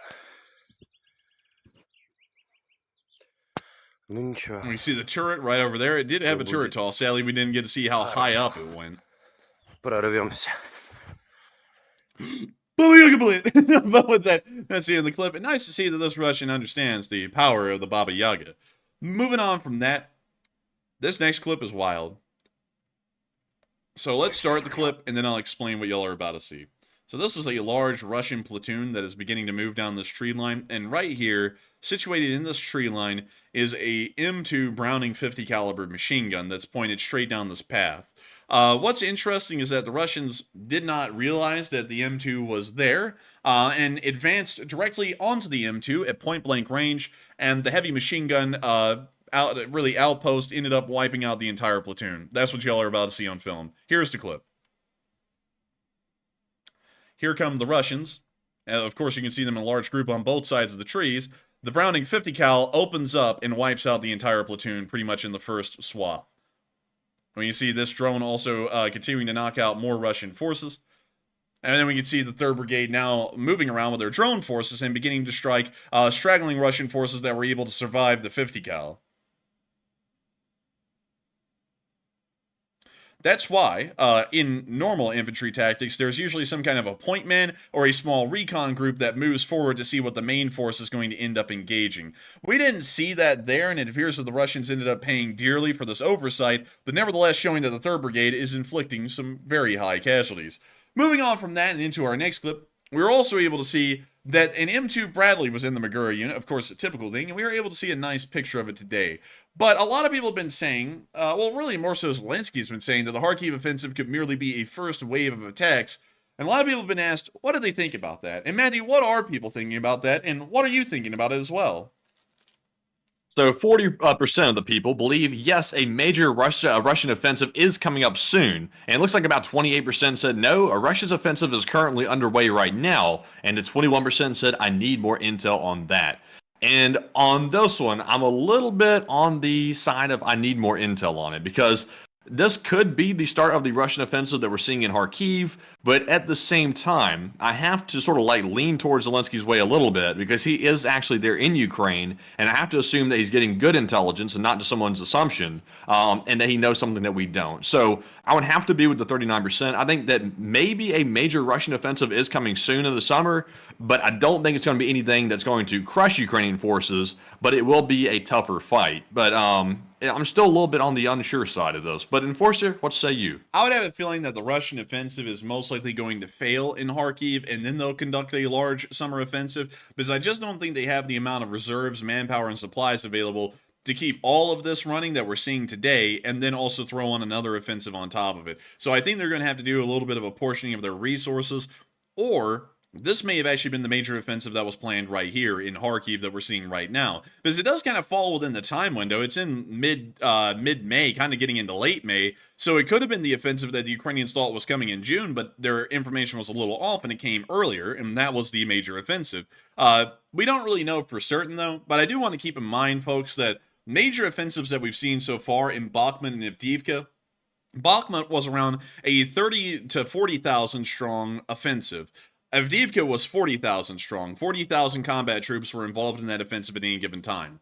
And this offensive here is made up of 50,000 combat troops, and about 30 to 35,000 of them are now active currently inside of this area. So going off of major offensives conducted by the Russians in the past, this is certainly falling within the numbers metric to be a major offensive, just by the number of combat troops involved. So it's leading me to believe that there may not be another major offensive, because that's it. That is the major offensive that we're seeing right then and there. But with that, I hope that does address that the best I can, at least in my opinion. And with that, it's now time for me to show y'all that little M2 Bradley, because it just looks really nice. And it's got the brat armor and everything. It just looks cool. I mean, what can I say? I like it. But with that, that's very nice. I love that brat armor though. That's very good. It's good for the grill and it's good for the protection. Man, and look at this. This guy's got a CZ Bren. This guy's got an M16A4, maybe. I believe that may be the Canadian service rifle even. I forgot the name. It's like the C7 or something like that. And then you got a whole bunch of AK-74s. This one's got a folding stock on it. That's pretty cool. But beyond that, pretty neat. Pretty neat to see, and great to know that this little M2 Bradley's out there in the 47 Magura, and they were taking a little bit of a photo op. Moving on from that and out of that area, it's now time for us to move on to the little bit of news, the itty bitty bit of news that we got from the southern front, where we got to see that the Ukrainian drone was using a light machine gun today. Y'all heard that right? If the video loads, this drone had a machine gun mounted onto it, and it's the first time that we've ever seen one of these drones being used in Ukraine. No. Oh dear, copyright speed run, I'm telling you what. And look at that, dude. It's actually firing a machine gun. It actually works. Dude, the Russians are going to be knowing fear before long. And we see the drone right here in the infrared. And we see it firing right there. You can actually see the muzzle flash.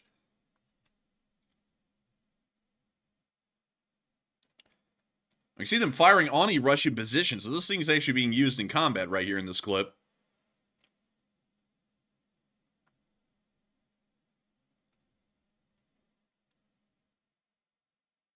And also, Nova, you're right. The folks who were calling the Bradley a joke before the war, but I believe that was just propagated by the Pentagon Wars movie and also the Reformists, which are a bunch of goofs. But anyways, with that, that's the end of that clip right there. Nice to see that machine gun drone in usage. And moving on from that and into the area of Bobove, we also got to see a destroyed Nona.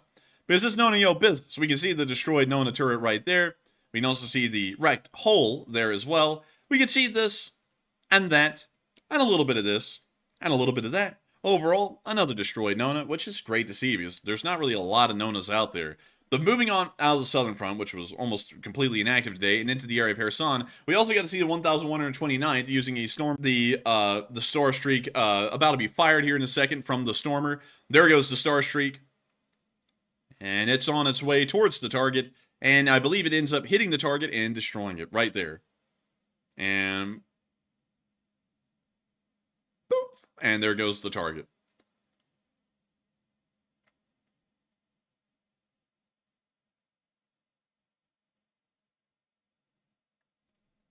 And with that, that's the end of the clip. Really nice to see. And it's time for us to move on out of the area of Kherson and on up into the area of Kyiv, because we were able to hear that the air defense report was really good today. They were able to shoot down 20 Shahed 136s that were coming in, which is an incredibly good number, and once again showing that Ukrainian air defenses are getting back on their feet as far as the interception rates go.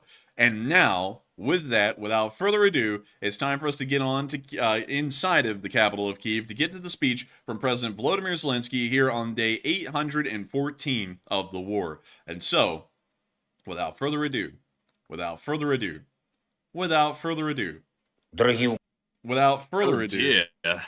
dang, dude, this is going slow as Christmas. So, without further ado, here is the speech. Українці, українки, коротко про цей день наші військові. Доповів главком щодо ситуації на фронті, харківські напрямки, Вовчанськ, Липці, Куп'янськ. Ми стримуємо російський тиск. Дякую кожній бригаді, кожному підрозділу. Незмінна увага Донецьким напрямкам, передусім Покровському. Там зараз найбільш жорстко, найбільша кількість боїв, фактично вся. Харківська операція окупанта зводиться до намагання послабити наші сили загалом по фронту та водночас до спроби зміцнити його пропаганду. Пропаганду, спрямовану і на світових лідерів. Росія хоче показати, ніби це саме вона визначає, що буде далі з війною. Наше завдання – зірвати російську спробу розширити війну та не давати окупанту зламати і фронт, і нашу дипломатію, те, як ми наближаємо справедливий мир. Щойно провів тривалу нараду щодо підготовки першого саміту миру, який відбудеться в червні в Швейцарії. Це перша реальна можливість наблизити чесне закінчення цієї війни. Була на нараді сьогодні команда Офісу, наші міжнародники, всі, хто залучений до роботи з партнерами щодо саміту. Майже місяць до саміту, місяць нашої роботи. Вже зараз є згода від держав з усіх континентів на участь у саміті. Обов'язково продовжимо на всіх рівнях працювати, щоб зустріч стала результативною. Я продовжу комунікацію з лідерами, команда продовжить роботу на рівні радників з національної безпеки, а також МЗС, парламент, громадські лідери, Неформальні наші зв'язки з партнерами використовуємо також. Україна та багато інших країн вже пройшли через таку кількість російських підлостей та обману, російських порушень договорів і обіцянок, що лише світова більшість разом здатна забезпечити дієвий примус Росії до поваги до статуту ООН, до міжнародного права і до справжнього миру. Ще одна нарада сьогодні була важлива, дуже детальна і тривала розмова щодо захисту та відновлення нашої енергетики. Загалом ситуація в енергосфері. Прем'єр-міністр Шмигаль, міністр енергетики, військові, представники енергокомпаній. Зараз після російських ударів наша енергетика втратила суттєву частину генерації. Потрібен час на відновлення. Потрібно багато зусиль для подальшої розбудови енергетики, нової енергетики, яка буде здатна працювати попри загрози російського терору. Плюс вже готуємось до наступного опалювального сезону. І це передбачає, зокрема, планові ремонти та підготовку атомної генерації. Тому зараз знов є потреба у дуже раціональному, продуманому споживанні електрики. І на рівні уряду, і на рівні обласної та місцевої влади від енергетичних компаній має бути забезпечене повне інформування суспільства про те, як відбуваються зараз відключення електрики, коли є пікове навантаження та чому потрібне свідоме ставлення кожного і кожної до споживання. Звичайно, ми працюємо над тим, щоб дати Україні більше захисту ППО. Працюємо з усіма партнерами і дійсно в постійному режимі переконуємо їх. І ще одне. Ніколи російський терор не буде залишатись безкарним. Ми крок за кроком робимо так, щоб російська держава відчувала наслідки і ціну свого зла. Дякую всім, хто працює заради цього, хто виробляє наші дрони, нашу зброю, усім, хто її застосовує влучно. Дякую вам. Слава Україні! Дорогі українці, And it began again. I don't know why. But anyways, with that, that is the end of the speech from President Volodymyr Zelensky. And that is moving us right on into the second part of this stream, where we get to talk to all of y'all about really anything y'all want to talk about. So if y'all want to talk about the world, if y'all want to talk about where y'all live, if y'all want to talk about anything, let us know.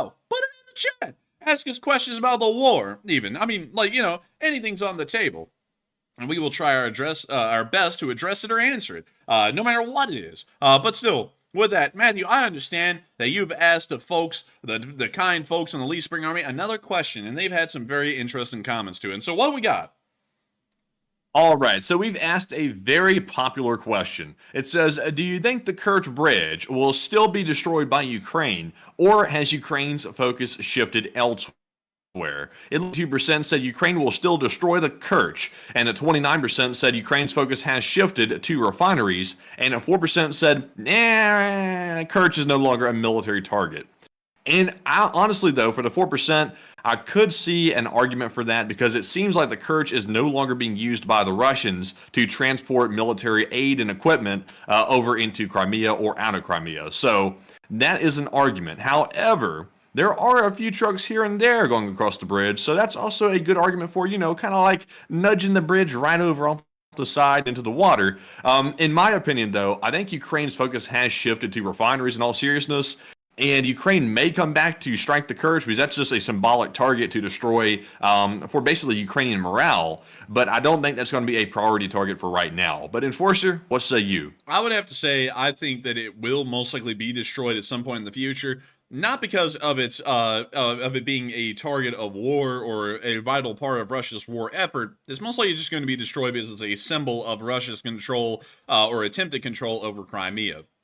A lot like how the Nuremberg rally grounds in Nuremberg, Germany were destroyed by the Allies not really because it had any kind of significance or because it was a big part of Nazi Germany's war effort. It was really just destroyed because it was a symbol of Germany. And by destroying it, they were able to show that they had triumphed over the Nazi Germans. And so I feel like we're probably going to end up doing the same thing to the Kerch Bridge. Having it destroyed not because it's a viable military target or because it's not a viable military target, it's going to be destroyed because it's just a mere symbol of Russia's attempted control over Crimea, and the bridge was built only after the illegal annexation of Crimea by the Russian Federation in 2014. So for that reason, I would largely believe that it will be destroyed, but I do not believe it's a high priority at the moment anymore. It's probably been moved down to a secondary or tertiary priority target because there is of course a war to win, and if something isn't really furthering the winning of that war, it's not going to be on the top of the list. But with that, I hope that does address that the best I can. And with that,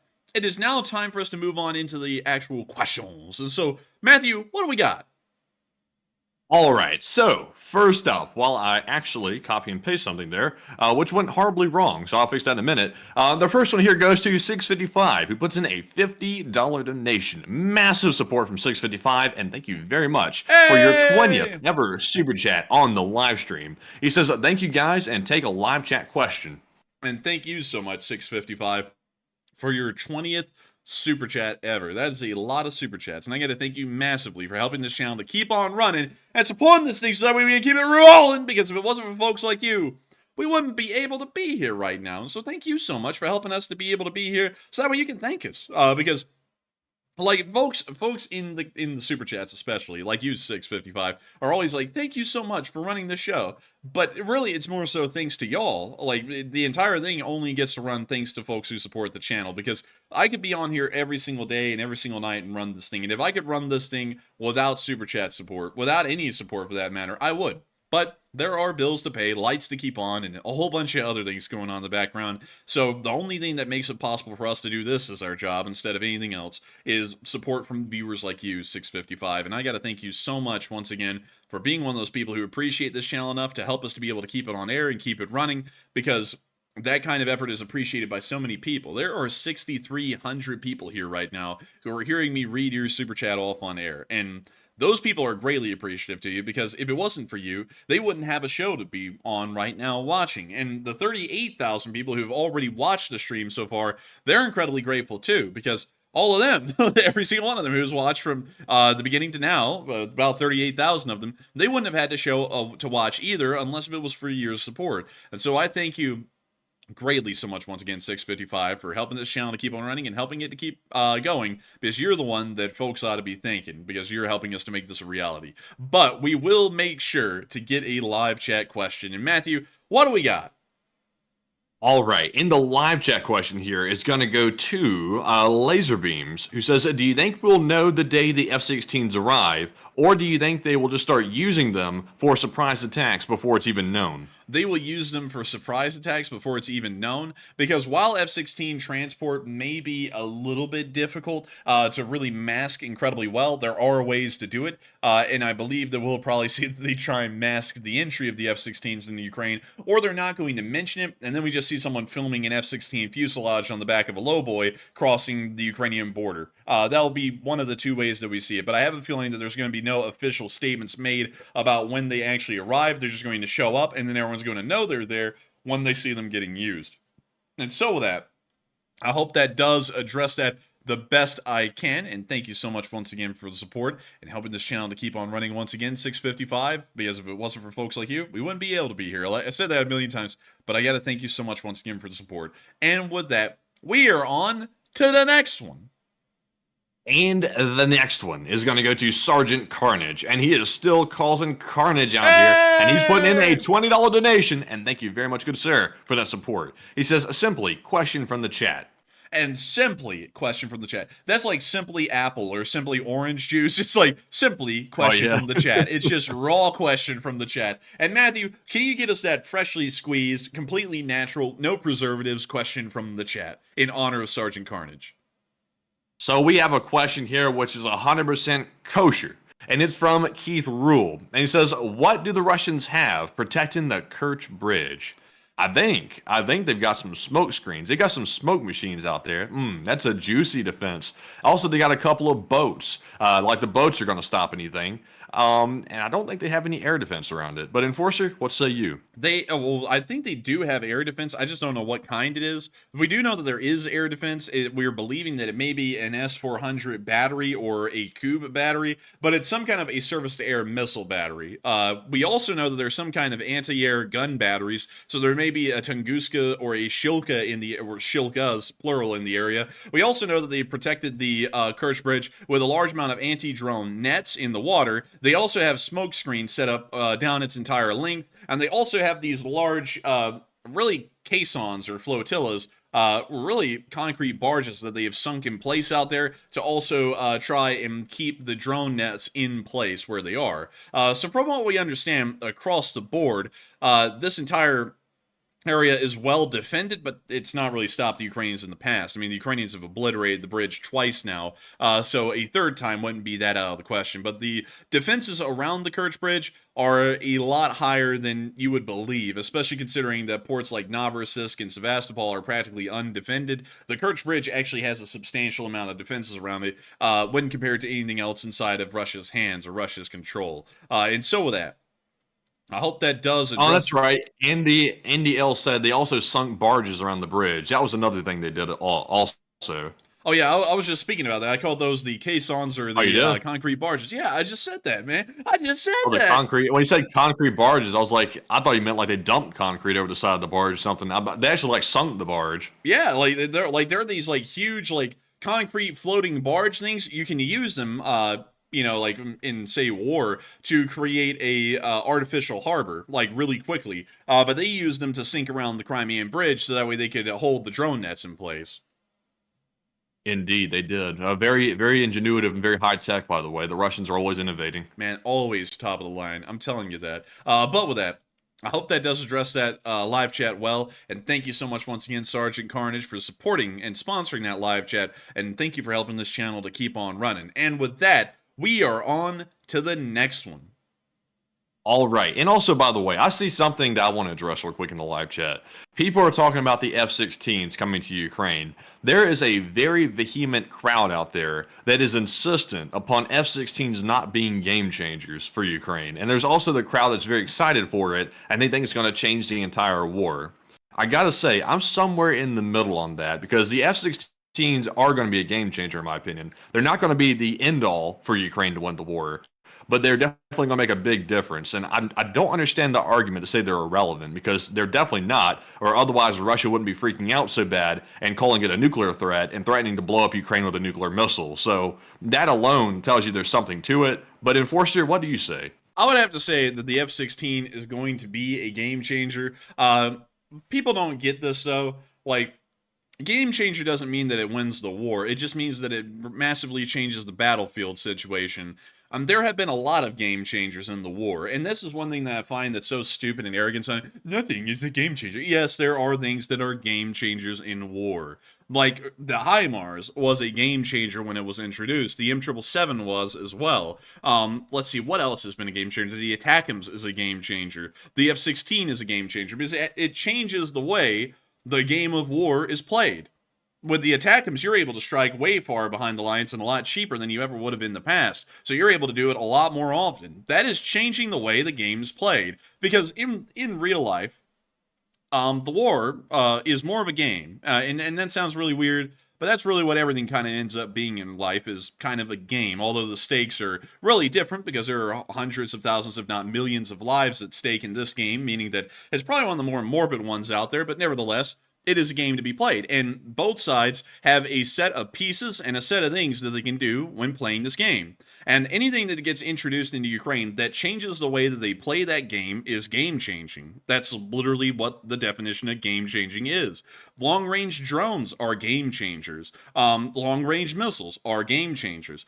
Aircraft that can conduct a far wider horizon of missions, like the F-16s. Those are game changers. They're all game changers. It doesn't mean that the war is over just because they get introduced, but it drastically changes the way that the war is played out. And so that would be my answer to that in the live chat. I said, the F-16s are game changers. I know that there's someone arrogant out there who's going to make it sound like a game changer has to win the war, which they never do, but that's the way it really is. It's going to change the way the Ukrainians can fight the war. Therefore, it's a game changer for that reason. But with that, I hope that does address that incredibly well, at least the best I can on my opinion on it. But with that, we are on to the next one.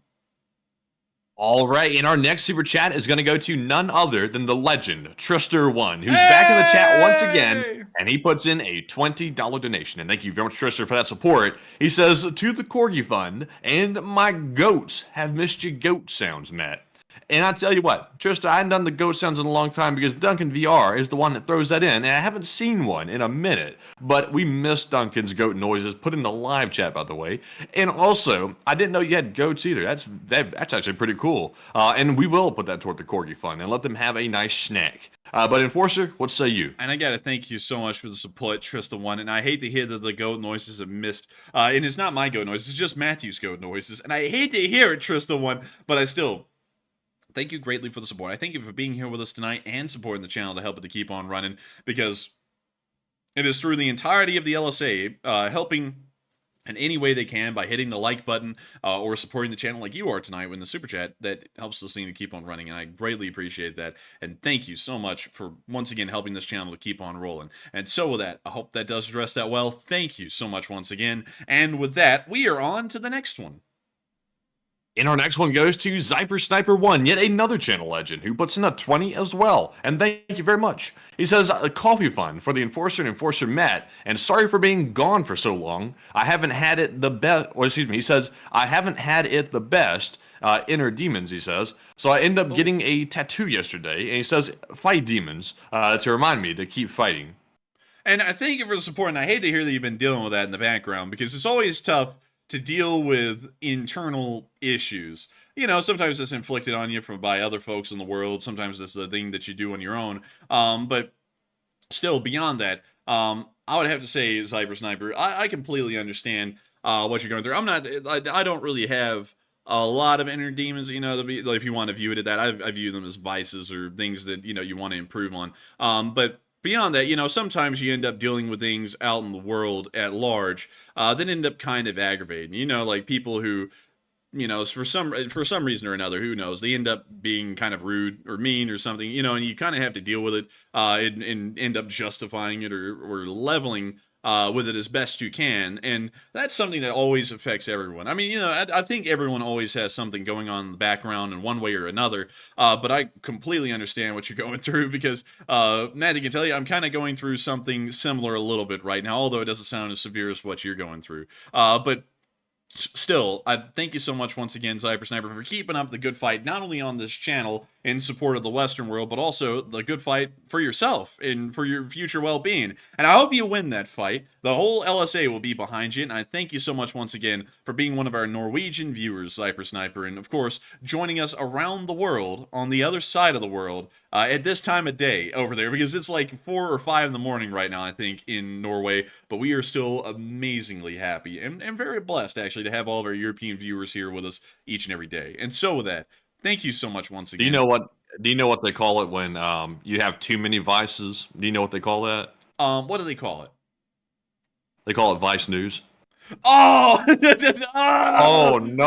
Oh, shots fired! Oh man! Well, at least we're not as irrelevant as them. I think. You know what? Let me check that really quickly. One second. I'm gonna pull this up on the second screen. I just want to make sure that I'm saying this with good footing, because they'll make a hit piece on us here in a bit. But that's nothing new. I mean, we've had a million hit pieces made, so yeah, you know, it is what it is. But let's see here. Come on, get me on there. Get me on there. It's not, dude, what is up with the computer tonight? It is so slow. Like, oh, wait, here we go. Dude, they made 6.5 thousand videos. It's actually, no, don't play that. So let's see. Come on, give me the stats for the past 30 days. Oh, dude, we actually get like a third of the views they get. They've gotten 15 million views in the past month. Yeah, we've gotten 6 million, so we're a little bit above a third. Man. I'm not gonna lie though, like the old Vice News, they would have probably like slayed our channel pretty easily, the old one. But the new one though, the new one ain't slaying anybody, I don't think, anymore. Nah, it fell off kind of hard, but the first Vice News, the old Vice News, was really legit. And also another crazy thing, y'all, about Vice News, speaking of like internet news companies, is that Vice News was actually born out of the beginning of the Ukraine war in 2014. That's when it actually grew to be a large news network, was when it was covering on the ground, actual battlefield journalism of the ongoing conflicts in the Donbass, which is kind of crazy because they ended up kind of really forming and growing because of the war in Ukraine as well. But they ended up rising and falling before the invasion of Ukraine even began, years before it even began, at least as far as 2022 is concerned. But with that, I hope that does address that the best I can. And of course, thank you once again for support and helping this channel to keep on rolling. And with that, we are on to the next one. And our next one here goes to East Malibu, also a longtime channel legend who puts in the 20 and says, thank you guys for all the outstanding work you do, and first-time supporter and longtime viewer, and yes, you are. He says, I love your guts, I mean you guys, and forward the super chat. You love my guts? I will sell my intestines for a small fee. Like, I will sell my intestines. I will tell you that, who needs intestines, Matthew? Nobody. Nobody needs intestines. It's overrated, Matthew. You can just do everything with your stomach. I'm sorry, actually I have that the wrong way around. You don't need a stomach. All you need is intestines. But still, thank you so much once again for the support, East Malibu, and thank you for supporting this channel for the first time ever. I've seen you in the live chat for the longest time. I really have, and I always know your profile picture because it looks like that Pink Floyd like album logo kind of a thing. And I've seen you here forever. I know that you're a longtime viewer, and it's amazing to know that you supported the channel for the first time. It's incredible to think, when you really think about it, that folks like you have been watching this channel for an entire 814 days, for some of y'all, and y'all don't have to spend a single cent on it. I think that's the way news should be run. People ought to be able to enjoy it without having to worry about spending a dime on it, and if they really enjoy it and find it worthwhile to help it to keep running, they support it. And I gotta thank you, East Malibu, for making that decision, because there is no pressure on anyone in the Lee Spring Army to support the channel. You can just sit back and watch it, and if people stop supporting it, it eventually will wither away. But at the same time, that's not up to y'all, you know, and that's not something that y'all should be worrying about. Y'all should just enjoy it while it's here. And I gotta thank you so much for being a part of the reason that this channel can keep on running more days on into the future. And thank you so much once again for helping us to keep this thing rolling. And so with that, thank you greatly, East Malibu, for your first super chat ever. A name I've seen so many times forever in the live chat, and now, finally, a super chat. And so with that, thank you so much once again, and we are on to the next one. All right, and our next one is going to go to Certify, who also puts in a 20. And thank you very much, Certify, for being a long-time channel viewer and supporting that channel. They said, don't trust Russia and get back all those children first. I agree on that. I think that that should be one of the acts of goodwill that the Russians have to conduct in the peace negotiations, is finding and returning all of the Ukrainian children that have been taken in the war back to the either control of the Ukrainian state, well, really back to the Ukrainian state, so that way the Ukrainian state can then give the children back out to their parents, and if they don't have any, then of course the children will be under the care of the state. But still, I think that is something that certainly would be a great act of goodwill, and certainly something that should be done when the negotiations begin. I believe that that should be done before even the release of Ukrainian prisoners of war, because out of the two, I feel a lot more sympathy for the children, which really have no idea what's going on, were thrust from their homes in the middle of hell, and are now forced to live in a faraway land, being really ostracized and bullied by a whole bunch of people who wish them poorly, or wish them bad things. And so with that, I hope that does address that well, and thank you so much once again for the support and helping this channel to keep on running. And with that, we are on to the next one. All right, in our next super chat goes to W. Ben, as opposed to when the Ben acts badly, and then it becomes L. Ben. But thank you very much for the $50 support, and also, please excuse the lame joke. And this one says, when are the Russian representatives going to be kicked out of the UN? And Russia is not in the UN, so it doesn't need Security Council approval, and it's just a 51% vote. And they said, see the chat here with Talaria, and it explains how. I thank you for the massive support, Wastepin, and thank you for throwing in a $50 New Zealand super chat. That is incredibly nice. But there is no way to kick Russia out of the United Nations, and I believe that your information might be a little little fudged. The source that you may have gotten that from may be incorrect, because Russia is in the UN. Every country in the world is in the United Nations, and also it's on the Security Council, so there's no way to vote them out, because they are in the Security Council, and if they veto the vote, it's done for. And I can prove that by pulling up the UN Security Council, and we will go to the UN's website. And let's see here. I've typed in US. I need the UN Security Council.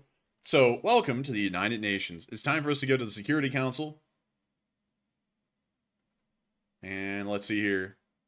So, peace and security. Do we have the list of members?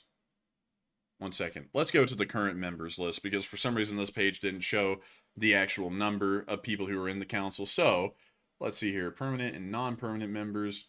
Here we go. So it says it right here on the United Nations website. This is UN.org, which is the United Nations official website. The council is composed of 15 members. 5 permanent members: China, France, the Russian Federation, the United Kingdom, and the United States, and 10 non-permanent members elected for 2-year terms by the General Assembly with end of term year. And then you can see those members here: Algeria, Ecuador, Guyana, Japan, Malta, Mozambique, the Republic of Korea, Sierra Leone, Slovenia, and Switzerland. And so Russia is a part of the UN officially. It's actually a permanent member of the Security Council that cannot be voted on or off. And also, the Security Council does not work off of a majority, a simple majority. They work off of a unanimous majority, meaning that all permanent Security Council members have to agree on something for it to go forward. That means that if they ever tried to remove the Russians in the Security Council, they went, let's vote to remove them from the Security Council. Everyone could vote in favor, the Russians veto, or the Chinese could veto, and that will not happen. The United Nations is kind of built as a system that is gridlocked from the beginning and doomed from the start because of that gridlock. Because to create the United Nations, which the concept was back in the day, that the United Nations would be the supreme decider of conflicts around the globe to try and remove war, but the problem is that this idea was spearheaded by the United States. And the Soviet Union, because the Cold War was already forming by this point, was very anti-American. We had to find some way to bring them on board. And the only way to do that was to promise the Soviet Union a permanent seat on the Security Council, and also to give them the ability to overturn any decisions single-handedly. And that was the only way that we could get them on board, which really killed the United Nations from the outset and completely failed at creating what the United Nations' main goal was supposed to be. Unfortunately, it sounds like that information may be a little bit incorrect, and let's see a chat with Tulare. That it sounds as though that chat was filled with a large amount of misinformation, especially if they said that Russia is not in the United Nations, because they are one of the permanent members. They're like, out of the 5 countries that could never be removed from the United Nations, Russia is one of them, out of about the 191 I think there are in the world. So that sounds as though whoever was saying that was completely wrong. Like, I hate to say that, and I hate to say it like that, but that information goes completely against the wind of a simple Google search and going to the United Nations official website and seeing that they are a permanent member of the Security Council, considering that they also said that they're not in the Security Council either, and it doesn't need Security Council approval, which it would. To remove a member, it would need Security Council approval. So with that, I hope that does address that the best I can, but I'll be quite honest, with that kind of information coming out of that source, I would start to check things a little bit more from them, because that is completely, I'm not going to say it's harebrained, but it's completely misinformed, especially with how it works. But with that, I hope that does address that fairly well, and thank you so much once again for the support and helping this channel to keep on running. And also, really quickly, before we move on, this actually adds a good bit, Wasteman, to the statement. DVN303 said Soviet Union was a permanent member, not Russia. But Russia inherited the position of the Soviet Union in the world, because when the Soviet Union collapsed, the immediate question by everyone in the world, including the United States, is what country is going to inherit the position of the Soviet Union in everything?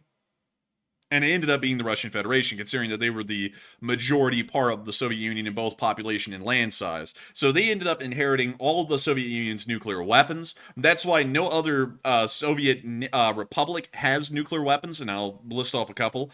Ukraine, Belarus, Lithuania, Latvia, Estonia, Georgia, Azerbaijan, Armenia, Kazakhstan, Uzbekistan, Kyrgyzstan, Tajikistan, and Turkmenistan. None of them possess nuclear weapons, because none of them are inheritors of the Soviet Union's position. Russia inherited the position, which means that they then took the place of the Soviet Union on the Security Council, and they are still a permanent member. Might sound jacked up a little bit, but they are a permanent member, and they did inherit the Soviet Union's position. Everyone was in agreement at the time, every single country, including the United States, France, the UK, and China, that the Russian Federation would be the inheritor of the Soviet Union in the United Nations, and also in all other treaties and agreements that were made with the Soviet Union throughout history. So that's kind of the position that we sit in the modern world to this day. I don't make the rules, I just tell them, and those are the rules that they made back when the Soviet Union collapsed in 1991. But with that, I hope that does address that the best I can about how the UN works and what Russia's role in it is. But with that, we are on to the next one. All right, and our next one here is going to JD Mako 23, and he's also a longtime channel viewer, as everyone knows, and he puts in a $20 donation, and he says, I think he's got a skit here for us. He says, pull over. He says, huh? He says, pull over. No, it's a cardigan, but thanks for noticing. Take one from the chat. Oh, I get it. Do you get it? Oh, man. Yes, I do. Oh, I do. And I understood that one. That was some top shelf dad joke stuff right there. I'm telling you what. Dude, when he sat there and said, oh, thank you, but it's a cardigan, I was like, oh, just like it's a dad joke. That was a great one, though. That one actually got me to actually get a whole knee jerk out of that one. And I got to thank you so much for the support, JD Mago 23, and I got to thank you for throwing that in. Also, I saw you in the live chat earlier, because I do read the live chat, and I want y'all to know that. You said that it was from, I think, Dumb and Dumber, the movie, and that is pretty freaking good, JD Mago. I appreciate it. And I have seen, like, pictures of Dumb and Dumber. I know that, what's that guy's name, Matthew? It's, who's it? Jim Carrey. Jim Carrey's in that movie, but I don't know anything else about the movie. But still, thank you so much once again for support. Thank you for helping this channel to keep on running, and we will make sure to take one from the live chat. And thank you so much once again, JD Mako, for making my night so far with a very damn good dad joke. And so, Matthew, what do we got? All right, so the live chat question here is gonna go to, let's see here, let's see, this one's gonna go to Zen Master, who says, is it possible that in Putin's meeting with Xi Jinping in China, that Xi might have told him to give up? Is that possible? It's possible, or is more so possible, because Xi Jinping and really China has no position to tell the Russians to, like, give up or anything. You can't really do anything that directly, but what China could have said that pretty much says the same thing is, you can expect no support from us, period. And that would have said the exact same thing of, you better end it, because you can't count on us to help you improve your situation. And that probably would have done the same thing. So in effect, yes, he probably maybe said something like that. But once again, this is all hypothesis. We just know that the time that Russia has changed its negotiating stance comes at the exact same time as the failure of the Kharkiv offensive, massive Ukrainian attacks in Russia showing there's no air defense, and also the meeting with Xi in China. So it could be one of those three things, or a combination of the three, that is leading the Russians to start drastically changing their position on ending the war. But with that, I thank you so much once again for the support and sponsoring that live chat, because that was a really good one. I hope I was able to answer that incredibly well. And with that, it is time for us to move on to the next one. And that next one is going to go to Brad Wall, who throws in, I believe this is his second super chat, and it is his second super chat of the night. And thank you very much, Brad, for that $20 support. He says, just a quick question. He says, is it true that Britain has a laser defense system that costs $13 per shot? Yes, that is absolutely true, and it's called the Dragonfire. The Dragonfire is a British laser directed energy weapon technology demonstrator. It was first unveiled to the public in 2017 at the Defence and Security Equipment International Conference in London, and is being developed by UK Dragonfire, a collaboration consisting of MBDA UK, Leonardo UK, Quinetti Q, and the Defense Science and Technology Laboratory, or DSTL. As a technology demonstrator, it will be used to assess laser-directed energy weapons and their potential application within the British Armed Forces. Here's a picture of it in use right there. And this system costs, I think, less than that. I think it costs like $5 US a shot, which is wildly cheap for what it does. This thing, I believe, has been rated, and let's see what we have here. Let's see, MOD expected to be. So actually, they're not just using this as a technology demonstrator, they're using the system itself in the Royal Navy, and it should be on board a Royal Navy warship from 2027, well, actually earlier than it was supposed to be in 2032, and it's now been pushed to 2027. And let's see here. Let's see. Do we have any information about what this what the system can end up dealing with? Let's see. Let's see. Let's see, these initial low-power trials proved Dragonfire's ability to track air and sea targets with exceptionally high accuracy. This was followed by high-power trials in November of 2022, where the weapon engaged targets using its high-power laser in operationally representative scenarios. Dragonfire engaged an airborne target in exercises in Scotland in January of 2024. The MOD stated the range of Dragonfire is classified, but is a line-of-sight weapon and can engage with any visible target. The precision, required is equivalent to hitting a 1-pound coin, which, if you've ever held a 1-pound coin, they're actually quite small. I'd say they're about equivalent to a quarter here in the United States, from a kilometer away. Damn, bro, that's one hell of an MOA right there. That's a 1-pound coin from a kilometer away. That's pretty accurate. Let's see. It has been tested against mortar rounds and drones and fitted to a Wolfhound armored vehicle. And the Wolfhound is a pretty beefy one right there. Well, actually, that's not the Wolfhound. Oh, you gotta be kidding me. They're not gonna show us a Wolfhound. Let's see here. Wolfhound. Do you have any pictures of a Wolfhound down here? Nope. They have Mastiffs, but no Wolfhound, sadly. But anyways, the range of the weapon is classified, however, it can engage any visible target. So I'm assuming that the range is largely unlimited. It's really a to the horizon weapon. As long as you can see it, you can hit it. So it should have an incredibly long range. And it is a laser weapon, so it's not like it's... Well, I would assume it wouldn't be losing power over distance, because that's I would assume that's not how light works, or any laser-based weapon would work, because it's a light-based weapon. But anyways, let's see. The firing of the weapon for 10 seconds only costs 10 pounds per shot, or the equivalent of running a heater for 1 hour. So it is wildly cheap. I mean, it's insanely cheap to be able to use this thing. And you're actually more so on the money than me, because I heard that it was $5 US. It's actually 10 pounds, which is about equivalent to $12 US.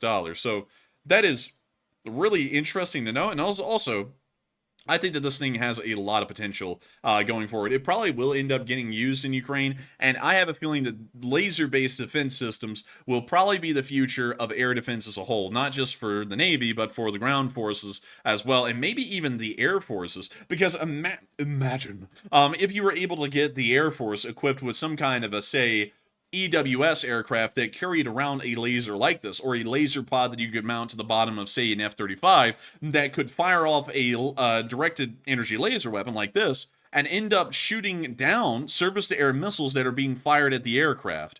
That would be game-changing, 100%. But with that, I hope that does address that incredibly well, and they do have a system like this, and it's called the Dragonfire. And so with that, thank you so much once again for support. I hope that does address that the best I can, and with that, we are on to the next one. All right, and the next one here is going to go to D. Henry81, who puts in an $20 donation. And thank you very much, Henry, for that support. He says, happy Friday, guys, and happy Friday to you as well. It is Friday, after all. I almost forgot it. I thought it was Saturday, actually. It is Friday. He said, keep on rolling with the excellent work. And your cast is part of my daily routine, and it helps me unwind and get caught up on all the Ukraine events. And LSA forever, and thanks for the hard work. And thank you so much, D. Henry81, for your third super chat ever. And thank you so much for appreciating the hard work. It is a labor of love and passion, and it's something that I never thought I'd be able to do as a job, and yet here I am, and I am just continuing to do it day in and day out. It's something that Matthew never even thought would be in his future. Like, he thought he would be in law school still right now, but now we're both doing it, and I think we're far happier, both of us are, doing this than we ever would have been trying to become attorneys. And I gotta say, thank you so much for appreciating the work that we put into this. And of course, long live the Leaf Spring Army. But of course, happy Friday to you as well, D. Henry. And thank you for also saying that you want us to keep it rolling. Thanks to support like yours, D. Henry, we will be able to keep it rolling. And also, I'd love to hear that as part of your daily routine, because I feel like a load of people, I would say on the minimum now, at least 5,000 live viewers are here at the peak, just as a part of their daily routine. And I think that's great, because it's also a wonderful community for people to be in here. And so I got to say, thank you so much once again, D. Henry, for the support. Thank you for the kind words and enjoying this channel and wanting it to keep on running, because folks like you help to make this thing possible. And so with that, we are on to the next one. And thank you so much once again.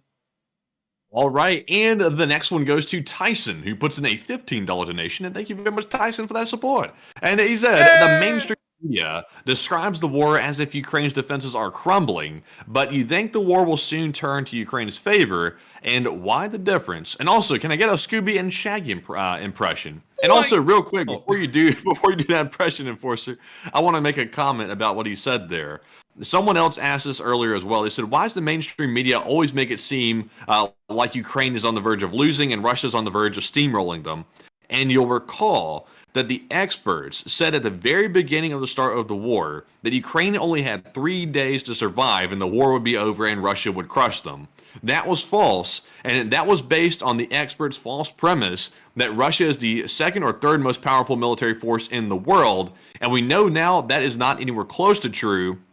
However, the experts cannot let go of that false belief. They're still holding on to it even to this day, and that's why they make it sound like on mainstream media, like Ukraine is always close to failure, and they don't really give Ukraine any props because of that belief. But Enforcer, what say you? I would have to say this is something that is deep and requires a societal view, more so a sociological view, as to why is the news so negative on the war in Ukraine. Now, let me do something really quickly. Let me just pull up World News. Let's see here. 1 second. So, let's see. Let me make sure.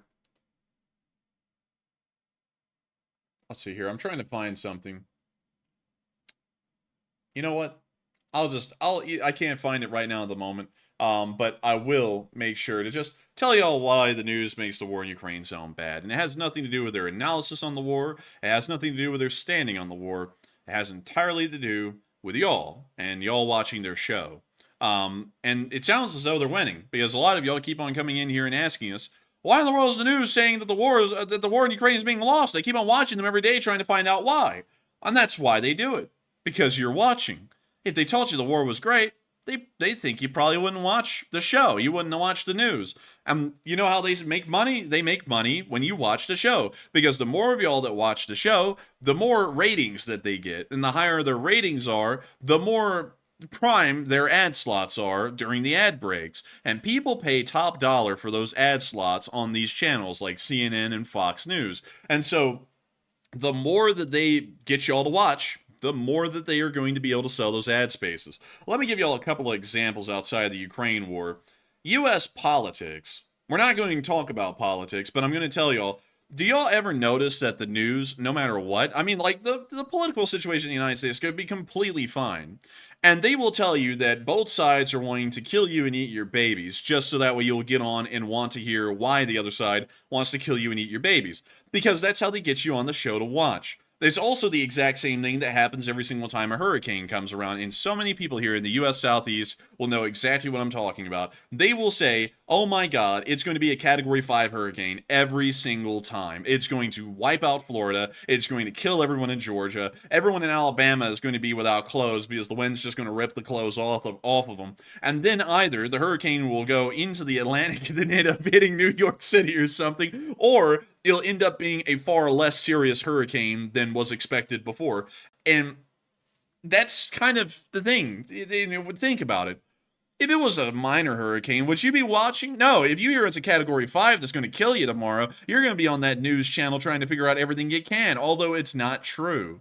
And that's how the news works. That's how they sell their ad spaces to people, because it gets you to watch. And that's why you're asking us this question, is because they are fear-mongering to get you to watch their news so that way they can sell their ad spaces and make money, because that's the only way that mainstream news channels on TV make money. And also, you'll notice when you get off of the TV and you go to their websites, a lot of their news articles that they actually just publish on the websites are a lot more mundane, and they're not that fear-mongering, because who the hell looks at them?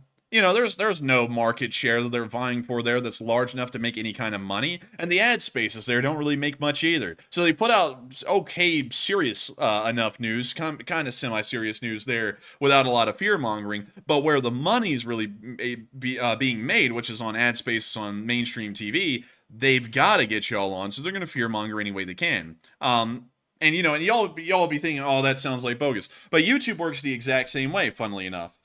when you make a video on YouTube, you have a massive incentive to make it as interesting as possible, to make the title as interesting as you can, because if you turn on the ads, if you monetize a video, the more people who watch, the more you get paid. It literally works the exact same way as mainstream news. And that's why there are a lot of people who fearmonger on YouTube as well. People who will say when the Kharkiv offensive began, it's all over for Ukraine, because they think the more scared you are, the more you'll want to click and watch, the more you'll be obsessed with it. And fear is such a primitive and driving emotion of people. It's one of the most powerful ones, fear and anger, that people actually have. It's more powerful than really any other emotion combined. And a lot of people use that in modern day marketing because they want you to buy their products. They want you to watch their shows. And that's how it works. And that's why I hope that through time, through us running our channel, which isn't as powerful or strong in our message as mainstream news is, because they're just fear and anger mongering. We just go off of logic. Hopefully we'll eventually get rid of the mainstream news ways of doing that, and they'll eventually start turning towards doing what we do. Because if y'all notice, most of the time we try and make things sound either neutral or optimistic, which is the complete opposite of how most channels run on YouTube and on TV. And that's usually how they sell their ad space. And on top of that, we don't really have any ad space to sell because we don't run ads for sponsors on our streams. And for that reason, we don't have to worry about trying to fearmonger to get viewers on, because if y'all enjoy the channel, y'all support it that way. And so it doesn't matter whether the news is bad, good, or anything in between. If y'all enjoy it, y'all will support it, and y'all get to hear real news here. And so with that, I hope that does address that question the best I can right there. Matthew, can you make sure to reread their super chats so that way you can address the other part? Let's see. It was the one from Tyson, right? I think so. So he said the mainstream media describes the war as if it's crumbling. You answered that part. And let's see here. He said, can you get the Scooby and Shaggy impersonation? Like, Zoink Scoop, the mainstream news kind of sucks. Ruh-roh Raggy, falling ratings. But anyways, with that, I hope that does address that incredibly well. And thank you so much once again for helping this channel to keep on running. Thank you. Thank you so much. And with that, we are on to the next one. And thank you so much once again for the support. Indeed. And our next one's here. A huge shout out to Power Ant, who put in a 10, along with Heather Fitzgibbon, who also put in a 10. And no comments to address on either one of those, but huge shout out to Power Ant and also Heather as well. And I have no idea why I'm having such a hard time saying both of your names, but thank you very much for that support and helping the channel to keep on running while my English breaks down completely. But Enforcer, what say you? And thank you so much, Power Ant and Heather Fitzgibbon, both of y'all, for the support. Y'all didn't leave comments, but the support is greatly appreciated as it helps us to be able to keep this channel running and make this a reality. And if it wasn't for y'all, we wouldn't be able to be here right now covering this news and getting to tell you all about everything that's going on over there. And so with that, thank you so much once again. I hope that does address that incredibly well. And with that, we are on to the next one. And the next one goes to Nick LSA. And a huge shout out to Nick and Carrie Ann, the first couple of the LSA. And they put in a 10 and said, hey guys, please take one from the chat. And we shall get one from the chat. And thank you both very much for that support as always. And the one from the chat this time is going to go to Christian Cruz, who says, when Russia loses the war, how do we stop China from taking Manchuria back from Russia and thank China with Russia's resources? Let's see. I don't think the Chinese would try and take Siberia or anything like that for that matter, because Russia is a nuclear power still, and they will obliterate the Chinese if they try to just take a massive swath of land. And also, I don't think the Chinese would want to take Russia, because why would they? I mean, they have such a great deal going on right now. They get to get all the resources cheap without any of the overhead. Like, that's really how the Chinese are looking at it right now. That's how everyone's looking at it. They're like, sweet, the Russians are selling this stuff almost for the cost it takes to make it, just so that way they can try and make a penny off of a ton of goods, and we get to not spend anything on policing or controlling that area at all. The Russians are the ones doing that instead. So I would say that is probably the reason why we'll never see China invade Russia and take a large swath of Eastern Russia. I just don't think that'll ever happen. That's largely been a big fantasy of some, that the Chinese will end up eating the Russians. And I would have to say it's a fantasy that's a little a little out there in practicality, because no one really ever takes over anyone else's land anymore in the modern day. They usually economically tie them in and then get their resources cheap and kind of use them as a resource colony, which is what the Russians will most likely end up turning into with the Chinese. And also, really quickly, as a small rabbit hole, I thought y'all might find this interesting, because a lot of y'all are apparently watching the Fallout TV series, which is on Amazon Prime Video. Make sure to go check it out and watch. We're not sponsored by them or anything, but the show is pretty damn good. I've watched it. I don't know if Matthew's seen it. Wait a minute, what was the show? The Fallout TV series? Oh, no, I haven't seen it. I've seen it on the front page, but I haven't actually watched it. Man, that thing is fire. I'm not going to lie. It's actually a pretty good series. But beyond that, one thing that's really interesting about Fallout lore, because I actually looked into it before the TV series ever came out, because Matthew and me both played Fallout 4 and a couple of other Fallout games, is that in the Fallout world, the Russian, well, actually the Soviet Union, because the Soviet Union still existed in the Fallout world, it ended up economically declining, and it ended up becoming kind of a puppet of the Chinese, and ended up exporting raw resources to them, and the Chinese and the Soviets kind of worked together a good deal, but it wasn't really a strong alliance. It was a really loose one.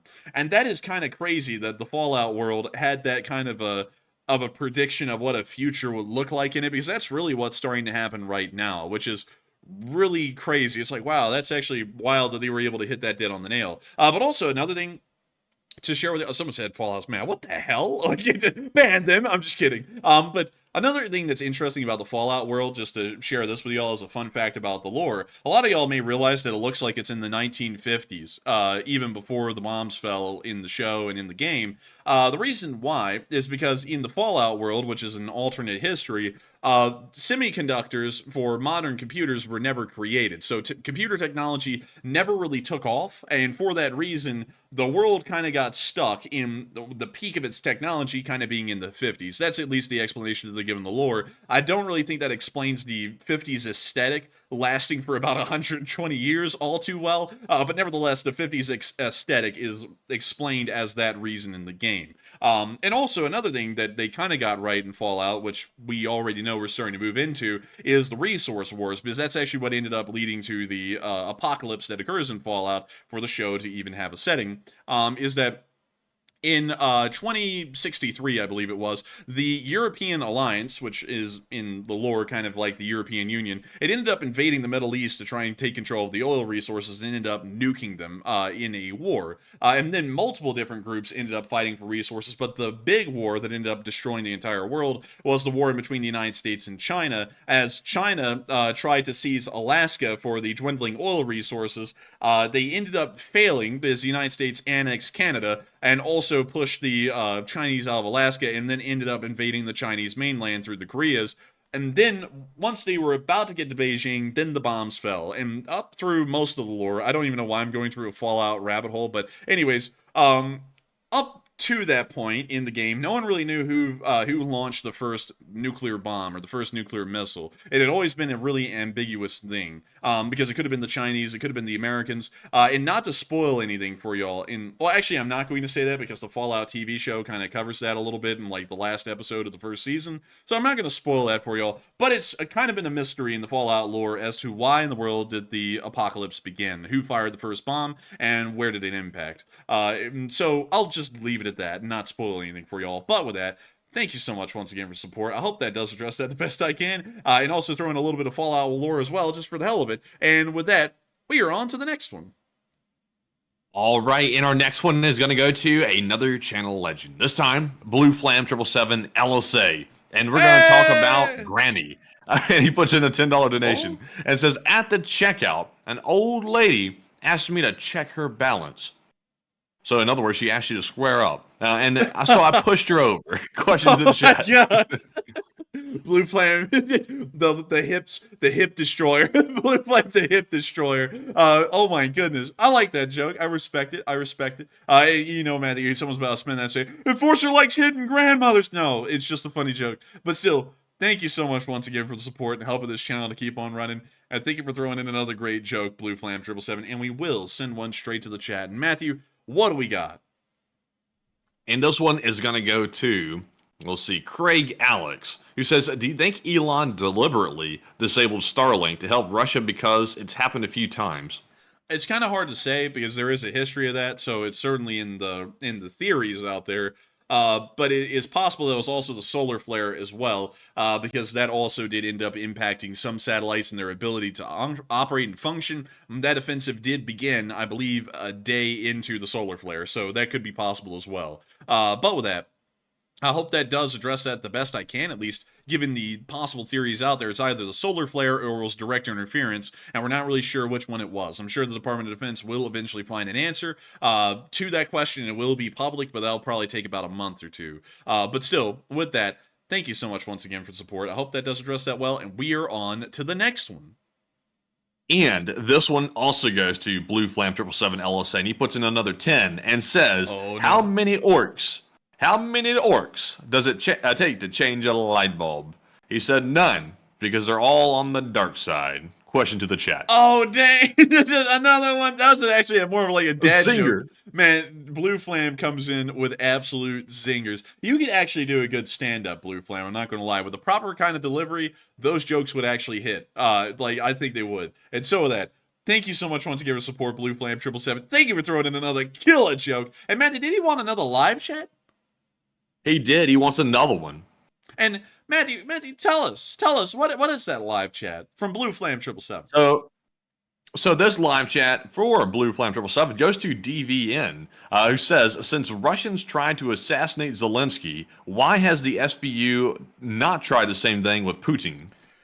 I think they probably have tried. It's just that it's really hard to get to him because he's so paranoid. There isn't even an opportunity that ends up arising. That would be my honest theory, because it would be incredibly weird for the security service of Ukraine to not try and kill Putin. So I would assume that they have been trying. It's just that they've had no luck in killing him either. And so with that, I hope that does address that well, at least in my opinion. And thank you, Blue Flame 777, for sponsoring the second live chat consecutively. And with that, we are on to the next one. But thank you so much once again. And the next one goes to Andy L, who puts in a $10 donation and says, take a question from the chat, and we shall. And thank you very much, Andy, once again for that support. And the question this time is going to go to AF Kaplan, who says, I have heard reports that Russian forces have been taking civilians in the Kharkiv area hostage, and that some have even been executed. And have you heard anything about that?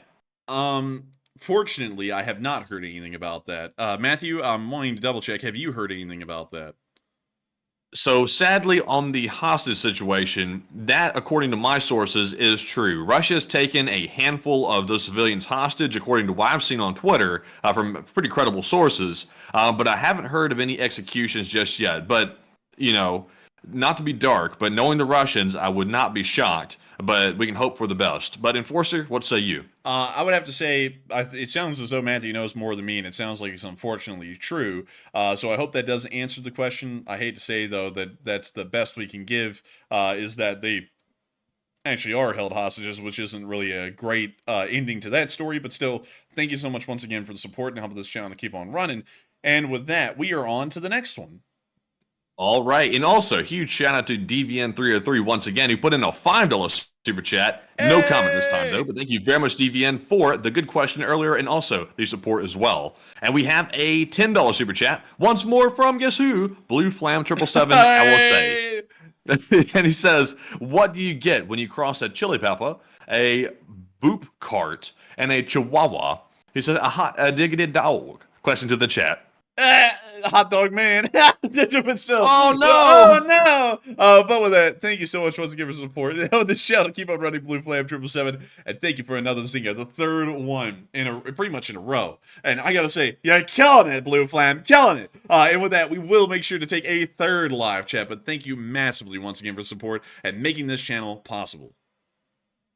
All right, and also by the way, I do see some folks pointing out some very bad situations, I'm not going to repeat them on the air, that have been happening with the civilians between the Russian forces and Kharkiv. And we try not to cover that negative stuff, but I will have to admit I have seen some of the atrocities that especially Christian Cruz is talking about in the live chat. And the Russians have been doing atrocities on the civilians around the area. It's not as widespread as other places like Bucha, but it's getting close. And the Russians are really being very nasty in Kharkiv. But obviously, we can't show that on the air, and we wouldn't want to because that's very gruesome. But the Russians are once again committing their war crimes. But with that, jumping into the live chat question here, goes to Uncovered Cube and says, is Ukraine turning the tides and going to take back territory soon? I think they're certainly turning the tides. I don't really know if they'd ever be able to take back territory, but they probably will be able to cripple the Russian Federation so badly with the strikes that we see them conducting right now, and also protect themselves from the ones that the Russians would hand out to them in return, that will probably lead to them having a positive outlook or a positive ending to this war. At least that's what I would believe at the moment. And so with that, I hope that does address that well. Thank you so much once again for support and helping this channel to keep on running. And with that, we are on to the next one.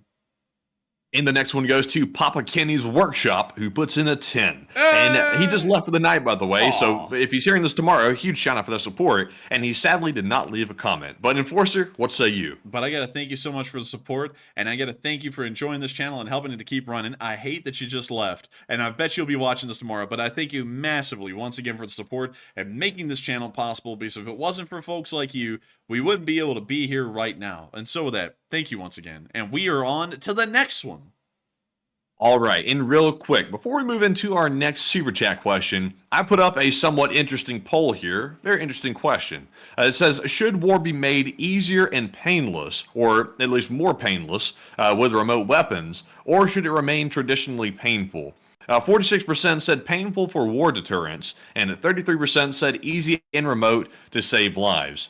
And on this one personally, while I do understand the need to evolve the weaponry and become more advanced, because you have to keep up with the adversaries on that aspect, we also need to keep in mind that if we make war too remote and too easy, that may spark more wars to occur. So we need to keep it somewhat painful, if that's even possible, to try to deter wars in the future. That's just my opinion, though, and it looks like about 47% agree with that. But Enforcer, what say you? I would actually have to say I believe it should be easy and remote to save lives, because the thing that really ends wars more so than human lives is money and the cost of war and how much it costs to fight. Because in the end, this sounds very crass, but this is historically true. Money is the ultimate determinant to when a war ends, is when a country goes broke. It doesn't really have to do with how many people die. Because we can see that, like, for example, with World War I and World War II, World War I ended because the Germans simply couldn't afford to keep fighting the war. And also, because of their lack of money, they started to have massive internal tumult that also happened as well. And that's what led them out of the war. And then in World War II, the war kept on going because the Germans were able to somehow keep economically afloat at least a little bit, regardless of the amount of casualties, regardless of how bad things got. Same with the Soviet Union. The Soviet Union was almost broke by the end of World War II, but if the war had gone on just a little bit longer, the Russians probably would have ended up collapsing economically. Well, the Soviets would have collapsed economically. A lot of wars end up being like that. It's really not a measure of how painful and sick and sadistic can you make it on the average person that's fighting in the field. It's more so how can you hurt their pocketbooks more. And the best way to do that is by trying to make the war more remote, because you're able to take less damage. Because, like, for example, if a tank can be controlled by 5 crew members, or you can make an automated tank, an automated tank probably will be cheaper in the long run, because you will not have to train all of the crew members, and you also won't have to pay those crew members for however long they're in service. So instead, it's cheaper. And that's what wars kind of turn into, is a measure of who can end up winning the war without losing all of their money first. And so that's why I would say I'm more so of a fan of making wars less painful and more painless for the populace, because their deaths and their suffering has really nothing to do with discouraging wars or encouraging wars. It's just more so economic measures that end up ending wars. And on top of that, people won't fight wars just because there are less people dying. Because wars are still incredibly expensive and can devastate economies, and for that reason, regardless whether there's a large amount of people involved or a small amount of people involved, the economic cost will always trump the cost of human lives. Sounds bad, but that's historically how I've seen it work when I've read about different wars in history. But with that, I hope that does address that well, at least in my opinion. And with that, we are on to the next one. All right, and our next super chat goes to Fred Matthewson, who puts in a 10 and says, I'm a fan of President Zelensky. However, I think not having the expensive light above him burning bright while asking his citizens to be conscious of their energy consumption is a bad optic. And, you know, Fred, on that, I will say, it's going to get people upset. I can tell you right now it's going to get people upset because people don't like to criticize Zelensky. But one thing presidents always have to keep in mind is how they're being viewed by the civilians. And that's for every president everywhere around the world. But on this one, I would say there is an exception because Zelensky is basically inheriting that very opulent office from his predecessors. So he really didn't have any say in what went in the office. But if he picked it and he put it in there, I could understand where you're coming from. But I think in this case, me personally, I could give him a pass. But Enforcer, what say you? I would have to say that is a pretty okay point. This is a pretty good point, actually. But the thing about that is that people do understand, and I will have to actually argue in defense of Zelensky here, although I certainly get the point you're making is that you should set an example. The government building like that is most likely being used by multiple different staffers, officials, and also public servants. And for that reason, the electricity would most likely have to keep on so that way they could conduct their duties and work their business. It's kind of like how in wartime, gasoline consumption is prioritized for the army more so than it is for the public because, yeah, you know, that's of course screwing over the public and it's not setting a good example. You know, the military is living high on the hog there, but if the military isn't living high on the hog compared to the citizenry and the army will not exist by tomorrow. So that's kind of the best argument I can make is that it's inside of a government building and there's probably a lot of folks working in there in separate rooms, doing other things to keep the government running and also to try and keep the war effort running. So consuming electricity in that instance probably would be important, but consuming electricity in a normal house where someone's just trying to live their daily life and they're not trying to further the continuance of the entire nation, you know, electricity consumption could be curbed there because it's less of a priority to the existence of the state. But with that, I hope that does address that well, but I want to say this. While I sound like I'm disagreeing with your statement there, it is a really good one because I do think that leaders should always be trying to set as best of an example as possible to the citizenry and lead by example. And I would have to say, to be entirely honest with y'all, the royal family in the United Kingdom has usually done fairly well with that. You know, not just to throw them in out of the mix, but in World War II, they did an incredibly good job of kind of blending in with the common citizenry. And some people are going to be like, they lived in Buckingham Palace. They can't help that's their home. All right. They've had it for like hundreds of years. What are they supposed to do? Sell it? You know, like, that doesn't make any sense. But like, for example, during the coal riots in the 50s, the royal family actually went without power in Buckingham Palace and did not buy any kind of electrical generators or anything like that because they wanted to go through the same thing that the citizenry was going through and show that no one was going to escape that. It was going to be suffered as a nation.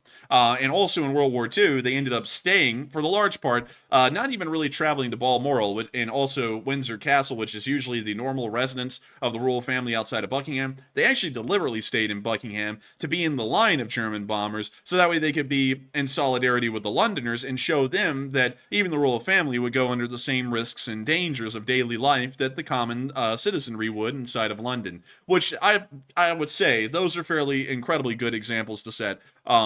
Being well, in their example, heads of state, or you know, more so figureheads, that is a great example to set because it shows that you're there with them. And so I completely get what you're saying, but at the same time, I think there's probably a good explanation as to why the power is on inside of the presidential office. But with that, thank you so much once again. I hope that does address that incredibly well, and that was a really interesting point. And with that, we are on to the next one. All right, and we have a super chat this time from Butchie777, who puts in a 10. And thank you very much, Butchie, for that support as always. Hey! And they said for keeping it, it's all bollocks. And keep fighting the good fight, and zoink scoop, LSA. And I'll tell you what, I do love the term bollocks, and I love it a lot. But Enforcer, what you saying? Like zoink scoop, I think he said bollocks. Reggie. Balls! Thank you so much for the support and helping this channel to keep it running. Sometimes I don't know, folks, if my jokes are landing flat, because sometimes Matthew will make no sound when I'm done with one. I'll be like, I don't know if that was a good one or not. I was like, hopefully it is. But still, thank you so much for the support and helping this channel to keep on running, Butchie777. And thank you so much for enjoying how we run this channel, because we try our best to make sure that it is a jolly good show every single night we run it. And so with that, thank you so much once again. I hope that does address that incredibly well. And with that, we are on to the next one. And we have a 5 from Fishin' and Kayakin. And thank you very much. They said, have you heard any more from Shoigu? Has he grown wings yet? He has not grown wings, but we are expecting that he probably will, because his diplomat pass got denied in Beijing today, and that actually made news. Apparently, he's not privy to the kind of high-level information that he would have been privy to just a while ago, and it was a public embarrassment because he tried to walk into a meeting right behind Putin, and the Chinese officials there were like, okay, let us see your diplomat pass. And he presented it, and they said, oh, sorry, you're not high enough level. You can't come in here. And it actually made it to the news. Like, I was like, what? So I think he's getting close to going out the window because he's clearly out of favor now by that move from Putin. But with that, thank you so much once again for support. I hope that does address that well. And with that, we are on to the next one. And we've got another super chat from Power Ant, who puts in a 10 and says, at first you did not have cluster. An intro of ATACMS did push the Russian helicopter further back from the front. And should this have preceded the S offensive, it might have changed the course of the whole war, my 2P. And that is your two bits, or your two cents, two pence, which would be 2 cents, I guess. But beyond that, I would have to say that, in my opinion, I believe that would have helped out in the southern offensive a little bit, but not a lot, because Russian air assets were not really involved much in the southern offensive by Ukraine. It was more so Russian artillery and also the Surovikin line that posed the most serious issues. And if they had followed the U.S. strategy of a single area breakthrough and an exploitation of that breakthrough, I feel like that front would have gone a lot more differently. Instead, they attempted that. They took Robotny, which took a little bit longer than expected, and then they said, you know what, screw it, we'll do a multi-pronged push into the line, and then those ended up completely failing and did not make any progress at all. So with that, I hope that does address that well, Power End, and thank you once again for support and helping this channel to keep on running. And with that, we are on to the next one.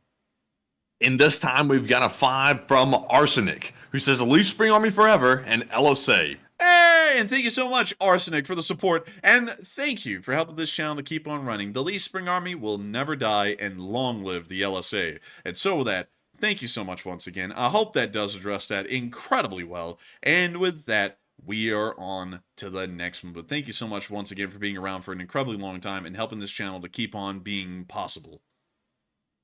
Yes, indeed. And our next one goes to Quantum Fighter, who puts in a 5 and says, wish me a happy 40th birthday, Enforcers. Y'all, LSA. And happy birthday to you, Quantum Fighter, and happy 40th birthday. And I hope it's been a good one for you as well. And I know that super chat came in really much earlier today, and your birthday is almost over. It says 15 minutes to being over. So I hope it's been a good one. But Enforcer, what say you? And I got to thank you so much once again for the incredible support, Quantum Fire. Happy birthday to you as well. And I hope that you've had an amazing 40th birthday today. I hope this stream was a little bit like icing on the cake. Hopefully so. You know, some people hate it and then watch it anyways. Matthew knows who I'm talking about. Any way that I can end those people. No, sorry. That's not happening soon. But beyond that, I hope you've had a happy 40th birthday. And I hope that it's been a great one, Quantum Fighter. I hope you've enjoyed a lot of cake. I hope you enjoyed time with family. I hope you've enjoyed all that stuff. And so with that, thank you so much once again for support. I hope that does address that incredibly well. And with that, we are on to the next one, but happy birthday to you once again. I hope that everyone in the Lee Spring Army wishes Quantum Fighter a happy birthday today. And with that, we are on to the next one. And the next one goes to Barry Woodward, who puts in a 5 and says, how often does Ukraine have to change the blades in the meat grinder? And how much do they get for recycling? I mean, the blades. They don't really get a lot for recycling them. Usually they end up kind of like resharpening them and putting them back in. But they have to change out the blades on the meat grinder every 24 hours because at this point, they are making more sausages than the hot dog man could ever cook up. And boy, is he cooking. I mean, he's boiling. But with that, I hope that does address that the best I can. And thank you once again for support and helping this channel to keep on running. And with that, we are on to the next one. And the next one goes to Rob Wilkes, who puts in a 5 and says Russia's use of quote-unquote blocking troops not only shows their morale status, but blocking troops can't fight on the front line nor be proper reserves. And that is true. I would most likely believe that the blocking troops are most likely a police detachment or the FSB, considering that they're never really used on the front lines. Honestly, I believe they're more so a part of the security directorate, which would be the FSB. So Maybe they don't. Maybe they would never get used on the front lines in the first place. But then again, knowing the Russians, incompetence and inefficiency is the key. So I'm sure that they're actually normal Russian army units or maybe military police units that are acting as the barrier troops. But it does also show that there is incredibly low morale for them to even use barrier troops in the first place.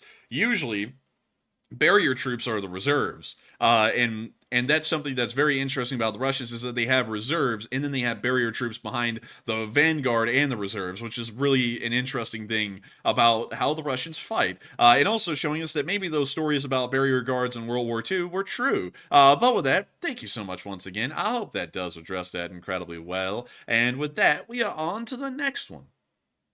And the next one goes to John Person, who puts in a 5 and says, is it true that Australia will fit perfectly in the Black Sea? I don't know. You know what? Let's find out. True size map. Everyone knows this map. I've used it a lot of times on this channel, but it's time to go grab Australia. And let's go see. Boop. And we drag it. I can already tell you the answer is, oh my god. The answer is no, Chief. That thing is way bigger. It's just way bigger than the Black Sea. I mean, the Black Sea is like the area around Alice Springs, and that's it. Let's see here.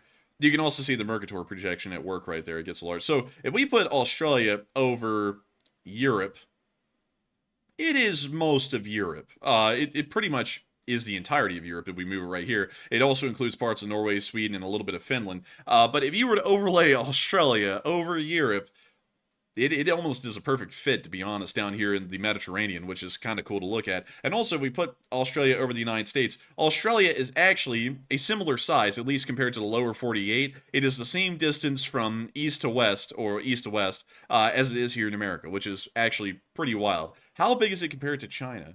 Pretty damn big. So no, it is not the size of the Black Sea. But if you wanted to find a country that is the size of the Black Sea, I would say, and let me see if I can find one. Let's see here. Maybe Peru. I think Peru would be about the size of the Black Sea. So let me see. And we take this here, and it goes away from the...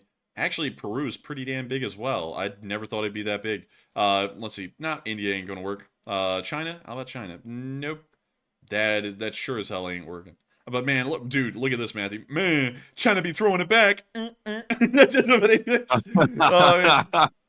I hope that just addressed that the best I can. And with that, we are on to the next one.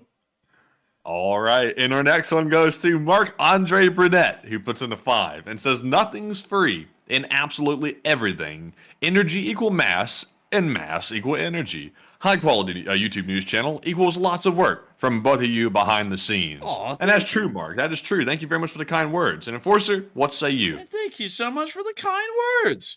We try and put in our best efforts. We really do. And I got to thank you so much for enjoying what we do and wanting to see it keep on succeeding, because I would love to do this until the end of time. It is my favorite thing to do, and I'm absolutely in love with doing something like this. And so with that, thank you so much once again. Thank you for enjoying this channel, and thank you for helping us to keep this thing running. And with that, we are on to the next one. And we've got one from Terrence Custer, who puts in a 4, along with Power Ant, who also put in a 3 once again, and no comments on either one of these. But huge shout out to Terrence and Power Ant once more for helping to support the work. And we have a 2 from Uncovered Cube, who says, I got my daughter watching with me tonight in LSA. Hey, and I hope y'all are having fun, Uncovered Cube and Uncovered Cube's daughter. And I thank y'all so much both for watching this channel tonight. I hope y'all have enjoyed it greatly, and I hope that this was a grade A production tonight. I really am hoping, considering that the pressure's on now that your daughter's here. And so with that, thank you so much once again for support. I hope that does address that the best I can, and thank you, Quantum Fighter, for also being an old guard of this channel and always being here with us and helping us to keep this thing rolling. And with that, we are on to the next one. All right, and our next one goes to Shadow Bandit, who puts in a 2. He says, sorry, a bit drunk. Hey, that's okay, Shadow Bandit. Everyone's a bit drunk every once in a while, and sometimes people gotta have a drink. I don't drink, Maddie doesn't drink, but I understand it when people have to have a drink here and there, because life can just sometimes be tough. It really can be, and sometimes you just gotta do whatever you can to get through it, and if that's what you're doing, I completely understand it. But still, thank you so much once again for support. I hope that does address that the best I can, and with that, we are on to the next one. But thank you so much once again for the support. Indeed. And with that, thank you all very much for the support, and to everyone that supported the channel tonight with a super chat, because as always, that's the way we fund the channel, and it's only through that these streams are possible. So thank you all once again for that. And y'all know that is bringing us into the next segment. We're moving into the live chat questions, and up first, we have the Morse code decoders of the stream. And we have tonight the entire usual roster. Cliff Simonson, Mark Hodges, Earl Bernew, Paul Schultz, Kevin J, Rumpelstiltskin, and David Millsaps. They said, just got in late from a dinner party. Russia has hardly an air defense system left, and the war will be won in the skies. And long live the LSA, and sorry, so late. I don't think I put dinner party anywhere in that. I think you meant he came home from a dinner party. Wait, reread that without that part included. He said, let's see here. Let me read the quotations. Russia has hardly an air defense system left, and the war will be won in the skies. That's the sound of money. Oh my god, dude. I was supposed to laugh there thinking about, I just got home from a dinner party. I was like, dude, I didn't put that in there. I was like, who the hell is like, but that is the sound. Sorry, I'm so late. Like, Zoink Scoop. I didn't put that in there. Retro dinner party, but still, thank you so much for getting that Morse code message correct to all of our Morse code decoders. Y'all got that dead on the nail. That was the Morse code message of the night. And it is impressive to know that y'all were able to get that correct on the 814th day of Wire. And so with that, we are now going to be moving on into the live chat questions proper. And what do we got, Matthew? All right, so believe it or not, we've actually run through pretty much every live chat I've grabbed for the night, except for about 5 of them, so that's about all we have left. And this first one is going to Turin McKenna, who says, Matt and Enforcer, are they pinpointing certain targets within these refineries, like what part of the oil refinery that the Ukrainians are actually targeting?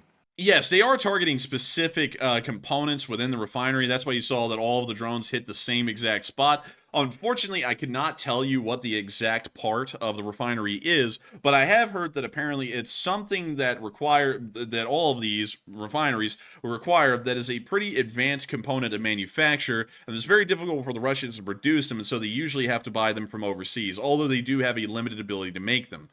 So that's what we know they're hitting. I don't know what the exact name of it is, but that's what people have been saying for a while, and they actually have the exact name when I read it. It's just that I can't remember it at the moment. But there is a specific target that they hit, because hitting it ends up knocking out the refiner for a lot longer than it would if they hit, say, a normal pipework moving through it. Because they hit a pipework can be repaired fairly quickly because a pipe is, you can really make an unlimited amount of those. But if you're talking about a specific mechanical component, oh, dang, man. Right here at the end, you gotta be kidding me, man. Kidding me! Let's see here. Or is it over? Oh, man, bad lag. Oh, dude, we flatlined, actually. Goodness gracious.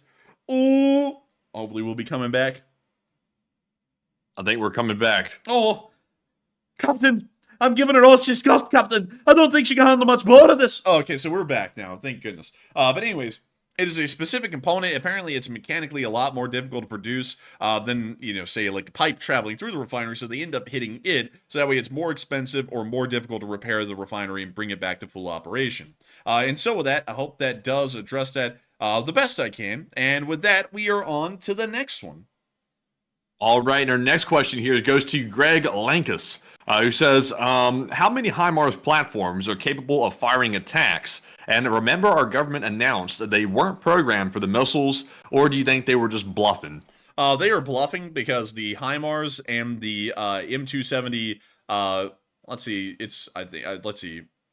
I'm trying to think of what the M270 is called. I forgot what it is. But the M270 and the M240 can both carry ATACMS missiles and fire them. It would be a little bit of a misnomer to say that they couldn't fire ATACMS, but so far in Ukraine, that's all we've been seeing firing the ATACMS or the HIMARS. So I would have to believe that they were bluffing or lying about that, because why would they have an artillery system that is the only one that could fire an ATACMS, and then some of them couldn't fire the ATACMS? That wouldn't really make a lot of sense to me. So I would have to say probably all of them can. And so with that, I hope that does address that fairly well, at least in my opinion. And with that, we are on to, I think, the third to last question of the night. And this one goes to JHKLZ.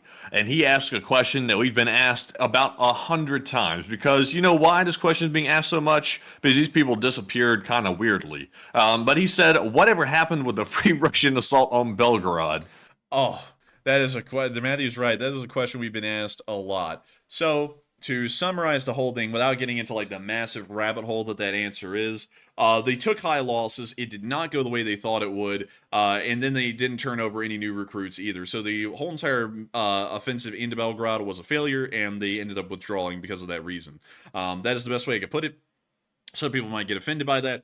I'm pro-Ukrainian, but the battle analysis is unbiased, and that's what happened. And so I hope that does address that the best I can, and I hope I was able to answer your question. And with that, we are on to the second to last question of the night. And this one goes to Melinda Grifford Vaughn, who says, how much of the Russian troops will the foreign fighters, for example, China, etc.? Not really a lot of them. Like people have been making specific examples of them, but from what we understand, there's probably only a few hundred Chinese members of the Russian armed forces, and also maybe several hundred or less of every other nationality as well. And some of them, for example, Central African countries, all of the members may be the ones we see on film, which is only a handful of them. I mean, you can actually count them on one hand.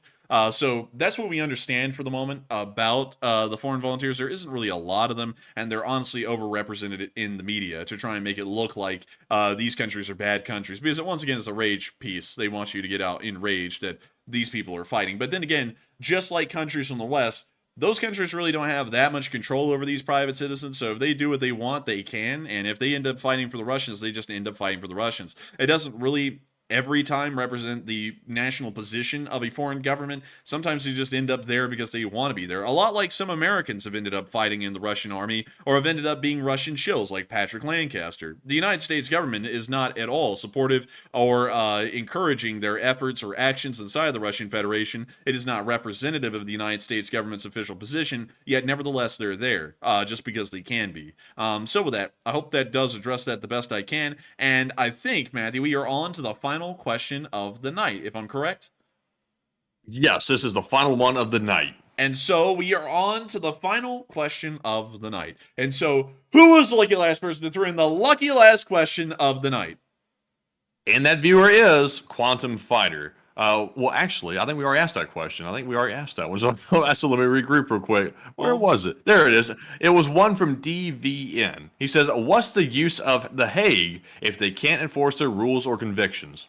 Well, that's a good question. I mean, what's really the use of anything international? Because for anything international to work, it requires the will of all nations to work together in harmony at the moment, and that doesn't really ever work. So what is the point of The Hague, the UN, or anything? I mean, really, because it is really hard to get any of these people to actually do anything. Or even the international, like the Interpol, like it's hard to get them to do anything. Or what was it, Matthew? The International something court that issued an arrest warrant for Putin.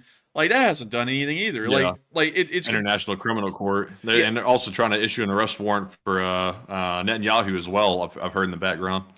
Yeah, it's like no one's going to do that because like someone may be a part of the International Criminal Court, like a nation can be, like Romania, for example. Let's just go with Romania, and then they're like, "Hey, Netanyahu, take a visit up here," and then he's like, "Am I going to get arrested?" They're like, "Hell no, we want you here. Come on up here," and that's how it works because who in the world punishes people in an international organization? Other countries. So that means it's not an international organization. It's just some kind of a loosely affiliated group. So you got a good point there. Like, what is the point of international organizations if there's no greater power than the nation? And that's why I find international organizations, for the large part, to be kind of inefficient and useless given the current situation around the world. And also, a lot of people would be like, but international organizations, they do so much. No, they don't do anything. Like nothing. Like I can't even tell you all the last thing that an international organization actually did that was good. Like even The Hague, like The Hague is not what it used to be. Like The Hague is not what it was in World War II or World War I, if I'm remembering correctly. They are very weak. It really took them a lot to even be able to try and prosecute anyone who was involved in the atrocities that occurred in the breakup of Yugoslavia. It took a lot for them to even find any of those people and hold them accountable. So what is the point of them nowadays, especially considering that they will never hold any Russians accountable, most likely. They'll never hold any Iranians accountable. They'll never hold anyone accountable. So what is the point of it? And the answer is that it's just kind of a feel-good thing to know that like people group together every once in a while to condemn someone, but actual justice or actual follow-through is very rare. Not just in The Hague, but in the United Nations, the International Criminal Court, and all those things involved. But with that, I hope that does address that well on such a heated note right there at the end, because I started really getting passionate about how useless international organizations are. But with that, it is the end of tonight's stream. I've got to thank every single one of y'all here at the top of the hour. It's literally 3 hours exactly into the stream. I've got to thank each and every one of y'all so much for enjoying this channel and supporting it and helping it to keep running. And not only that, being here and hitting the like button and doing everything else. There are still 4,100 of y'all here right now. And at the peak tonight on this stream, there was an unbelievable 8.3 thousand of y'all here. And 50,000 people have watched this stream before it ended. We are entirely honored and thankful for each and every one of y'all being here and watching this, because we would run this news largely each and every day, whether there was 500 of y'all here or whether there was 500,000 of y'all here. We would run this news every single day. And a lot of people who throw in super chats and live chats always say that they're so thankful that we run this channel and that we do this thing, but we're honestly really thankful to y'all, because we would be doing it whether y'all are here or not. So we really honestly have the amazing gift and the opportunity to have all of y'all here with us and have y'all decide that this is a place y'all want to be and join us as we cover the news every single day. If you did enjoy, make sure to subscribe, make sure to like and comment, because it makes us really happy when folks do that, puts a smile on our face, and it encourages us to keep this thing rolling. And so with that, I will see you all tomorrow at 10 p.m. Eastern Time to cover the next 24 hours of the news of the war in Ukraine. Good night, good luck, take care, stay safe, Slava Ukraini, and long live the Lee Spring Army. The Lee Spring Army will never die. And the Lee Spring Army will never die. And with that, thank you all for another great stream once again tonight. And be sure to join us tomorrow at 10 p.m. Eastern once again for the nightly war news stream, and also midday as well for the short war summary. And with that, Slava Ukraine, Herom Slava, and good night to you all, and see you tomorrow.